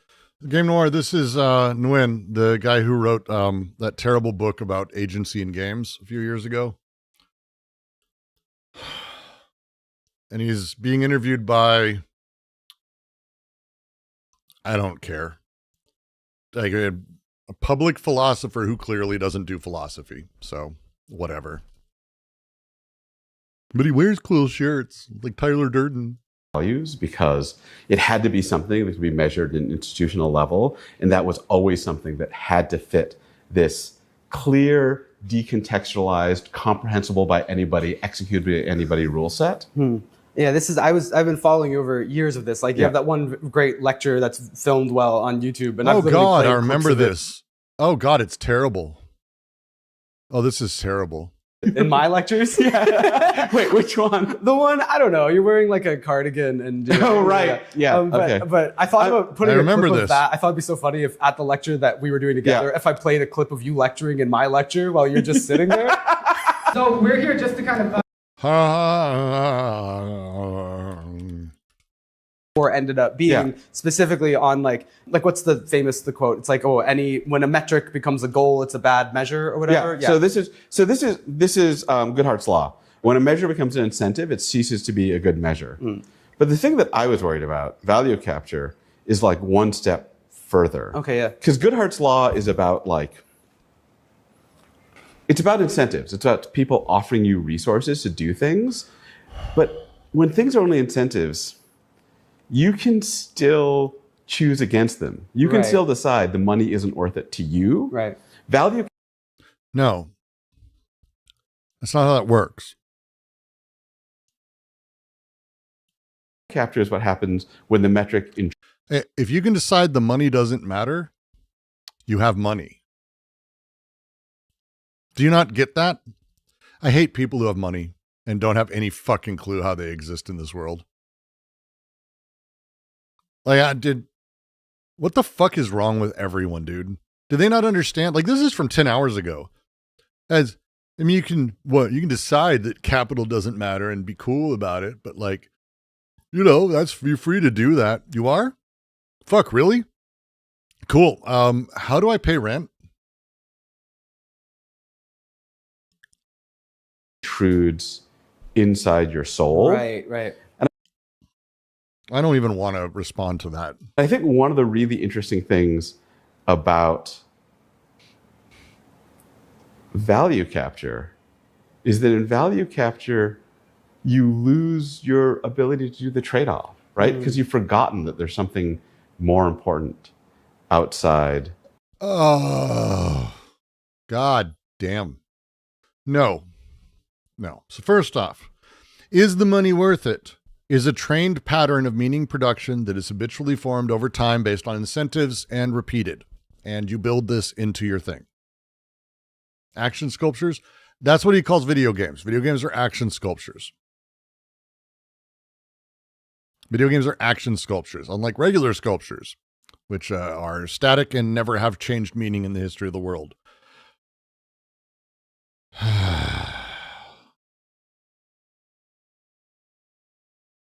The metric. Yeah. Anyway, it bends reality. Like you can only see that. That's the only value you can see. You don't know you have a choice. Actually, Yeah. We got to go back to the. You have a choice. You can starve to death and die. Like genuinely, I hate these people. There's very few things that are more frustrating to me than when it's like, hey, look, you can just ignore capital and do whatever you want with your life. You don't have to care about money. I mean, I didn't have to. Why are you asking? What do you mean? Yes, I have a trust fund. Reality, Ben, because this is when I heard. This was is great. The thing, Shiloh yesterday. Yeah, this is the thing that happened with Shiloh yesterday. But okay, so I feel like I actually want to like cap the games tangent with just like one extra example there, just so like for myself, just to be like, how does like games craft your agency and guide your freedom so you get to be things? And I'm just thinking about like Settlers of Catan, about like how the point system where you get points by building roads and by industrializing. It's like, okay, so you get points through that. There is no shot that the one, I want to give up an example. I'm going to use one that you have in your fucking book. There's no shot that's random. If you didn't know, that's literally one of the examples. I think this is the example he uses for this. So you get to be the person that really cares about colonizing this land. Yeah. And so games just work as packages of like, based on what the points are and the obstacles, like, okay, I am this person. I'm a person who cares about accomplishing this goal in this particular way. We were talking about like Root, right? Yeah. This kind of political battleground where it's like, you can be either like, what I care about is inciting a socialist uprising, or what I care about is I'm building Settlers of Catan style, or what I care about is like bureaucracy or like politics in some way.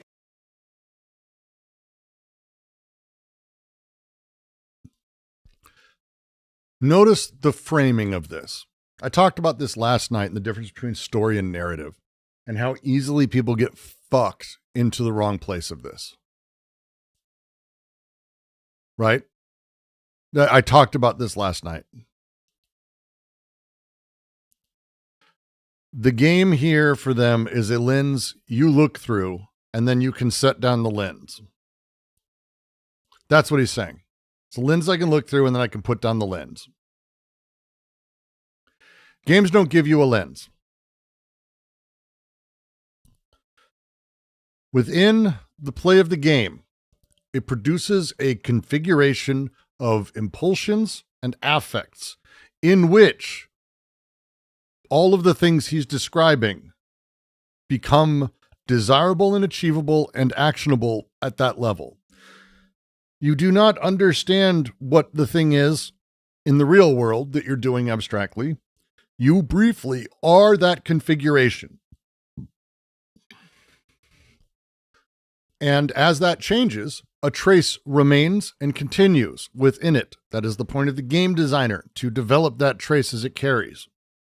This is terrible analysis. The point system makes you that person, basically. Yeah, right? and I think game designers are crafting alternate care systems. And I think like... No, they're not. Dude, seriously, stop. The way to really admire it is to look at, like with any other art, like it's to see these tiny, subtle choices that genuinely transform. I mean, I think games are like different packages of angles of seeing the world. Well, that's just... You genuinely, dude, stop. That is just so fucking vapid, stupid, unbelievable. Little packages of angles of seeing the world?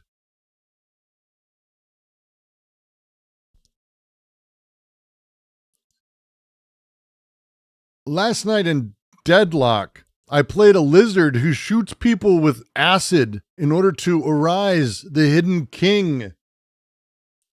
Then is that an angle of the world? And so like, okay, so here's some examples. Like classic old school German board games, a lot of the times you're just trying to collect as much of stuff as possible, and you're just trying to collect it as efficiently as possible. Then Rainer Knizia, my favorite board game designer, had this game, Tigris and Euphrates, and he had a different scoring system. And that scoring system was everyone was collecting in 5 different colors, and then through a complex economic warfare system, but your points were whichever color you had the least of.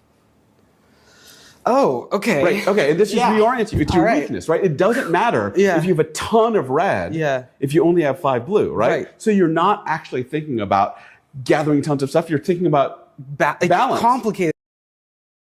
That's interesting, sure. This is dumb as fuck. This is fucking super dumb. I'm so sorry. Anyone who likes this, this is fucking incredibly vapid, stupid garbage. This is insane. I hated his book. This is shit.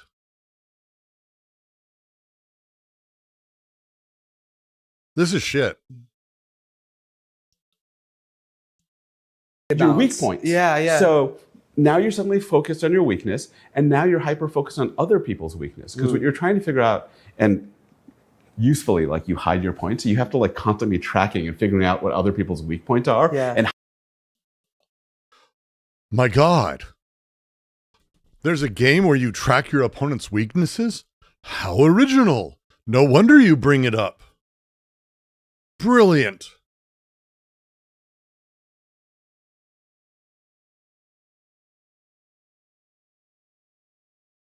hiding from your actions what your weak points are, and if you can figure out, oh God, there's a game where you hide your weaknesses from your opponents so they don't know what you're doing.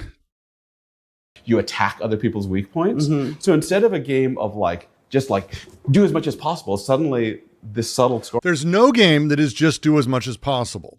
Settlers of Catan is not just do as much as possible. Like, dude, play the games you're talking about, man.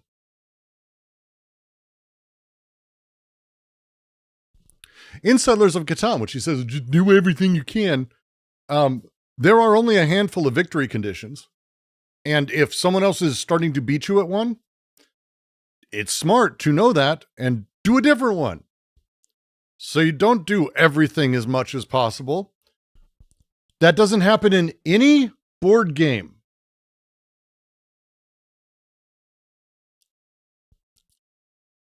Chess doesn't do that. Checkers, you try to capture all the guys. You know what? Checkers, I'll give it to you. Checkers. Fuck me. People listen to this shit and they think it's interesting. Scoring system has changed it to a game of chess is about winning as much. Chess is not about getting as much as possible or doing as much as possible. It's about getting and stopping the other player from being able to move their king. Checkmate. Literally. If you can do it in 6 moves, great. If you can do it without taking a goddamn piece, great. I don't know what the fuck world they think they're in. This is just insanely stupid. This is the kind of stuff where you like Taylor Lorenz does this, these thought influencers that are garbage. I can't believe he's a professor. Fucking awful. Everything he said just requires you to go, hey, what about famous game X? Oh yeah, it doesn't apply there, but generally, and it's cool, well then fuck off, because it doesn't apply to games then. Balance and vulnerability and weakness. It reminds me also what you told me yesterday about the root expansion packs. You get to be that it's there's all these different different systems of power working against each other. The root is kind of a team is playing a different game with different rules, and you're all trying to get points, but you get points by different. Root's really good. Root's a good game. That's fine. Root's a good game. The different teams having different rules thing is not unique to Root. It's not the first time that's happened. It's everyone having different separate goals. This is different ways. So that's why we get so this group is they're just trying to incite socialist uprising. This person is just doing Settlers of Catan building, and then the birds, the funniest ones. It's just whatever you call it. I can't do it. Oh my God, we're not doing all of this. Let's jump. Let's do 20 minutes in, and then I'm probably gonna be done here. This is shit. This is laughing, and I was philosophy ecstasy. But I do think beautiful. Suits is kind of an existential Aristotelian. I thought this even what you mentioned earlier. We were talking about evil. I was thinking about the Kierkegaard actually when you were talking about we were talking about what sorry, so many things tied together. But having to choose to struggle and having to risk that and engage in that process with art is what you're saying is in order to get the value of art first you have to go in, have an opinion or submit yourself to watching a whole movie. So there is an existentialist tinge to it where it's you have to go risk being wrong. Risk being wrong? You have to engage. That's all art is the same thing. You're enabling yourself to be part of a circuit. That's it. An effective, actual experiential impulsive circuit. That's it. Every single fucking piece of art. This is why all art works this way. And this includes AI art. It can be bad. Just like this video is terrible. But it is a thing. It's bad art. That's so interesting because I think... He brought up Kierkegaard for no reason. Let's be fair. Everything's been brought up for no reason. Okay. This is exactly this puzzle we were talking about yesterday. We're back at this thing. People watch streamers play games. I bet you they watch Let's Plays and think they played. We were talking about before, because I think there are two really interesting things about games. One is that they're voluntary. We have a choice over them. And the other is that they're rigid. This is going to be it for me. I don't think I can do this. This is going to be it. I feel like I'm having a stroke. These people have no idea what they're talking about and they don't care. They're just saying words. I mean, it's the internet. I expect this, but this is fucking unbelievable. Yeah, bro, it's like Kierkegaard. Is that they're voluntary. We have a choice over them. And the other is that they're rigid, right?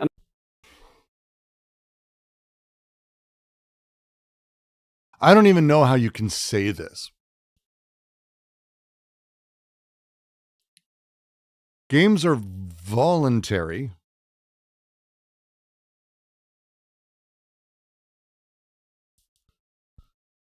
What the fuck? Like, that's just... I think they're stable. Like, there are these structures of rules made...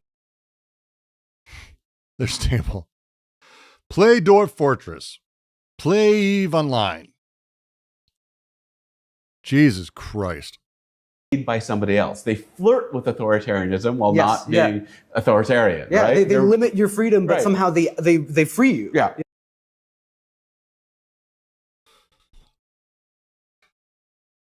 Oh my God, I don't know how. Could it be that games have been designed since the earliest days in the way that literal critical theory thought for the last 100 years has talked about the fact that games are fundamentally about restraining and controlling random chance? And that by creating the rules and limiting chance, we actually free ourselves to focus on it. Oh, that's right. We actually have that. We have a lot of books on that, actually. Lots of them. But act surprised. Jesus Christ. Yeah. And I think maybe one way to put it is they're meta-level freedom. So the whole point, this thing that they were talking about, the thing that's so interesting to me that I like. I hate this. I hate this. I hate this. I hate this. I hate this. If anyone ever gives me another one of these guys' videos, you're banned from the server. Period. You're banned from the server. No more videos of him ever again. I can't do it. I can't do it. This is shit. This is shit. This isn't even philosophy. They need to stop and they need to just fucking go away. This is the worst. This is one of the worst videos I've watched in a long time. Thanks, you motherfuckers. Thank you.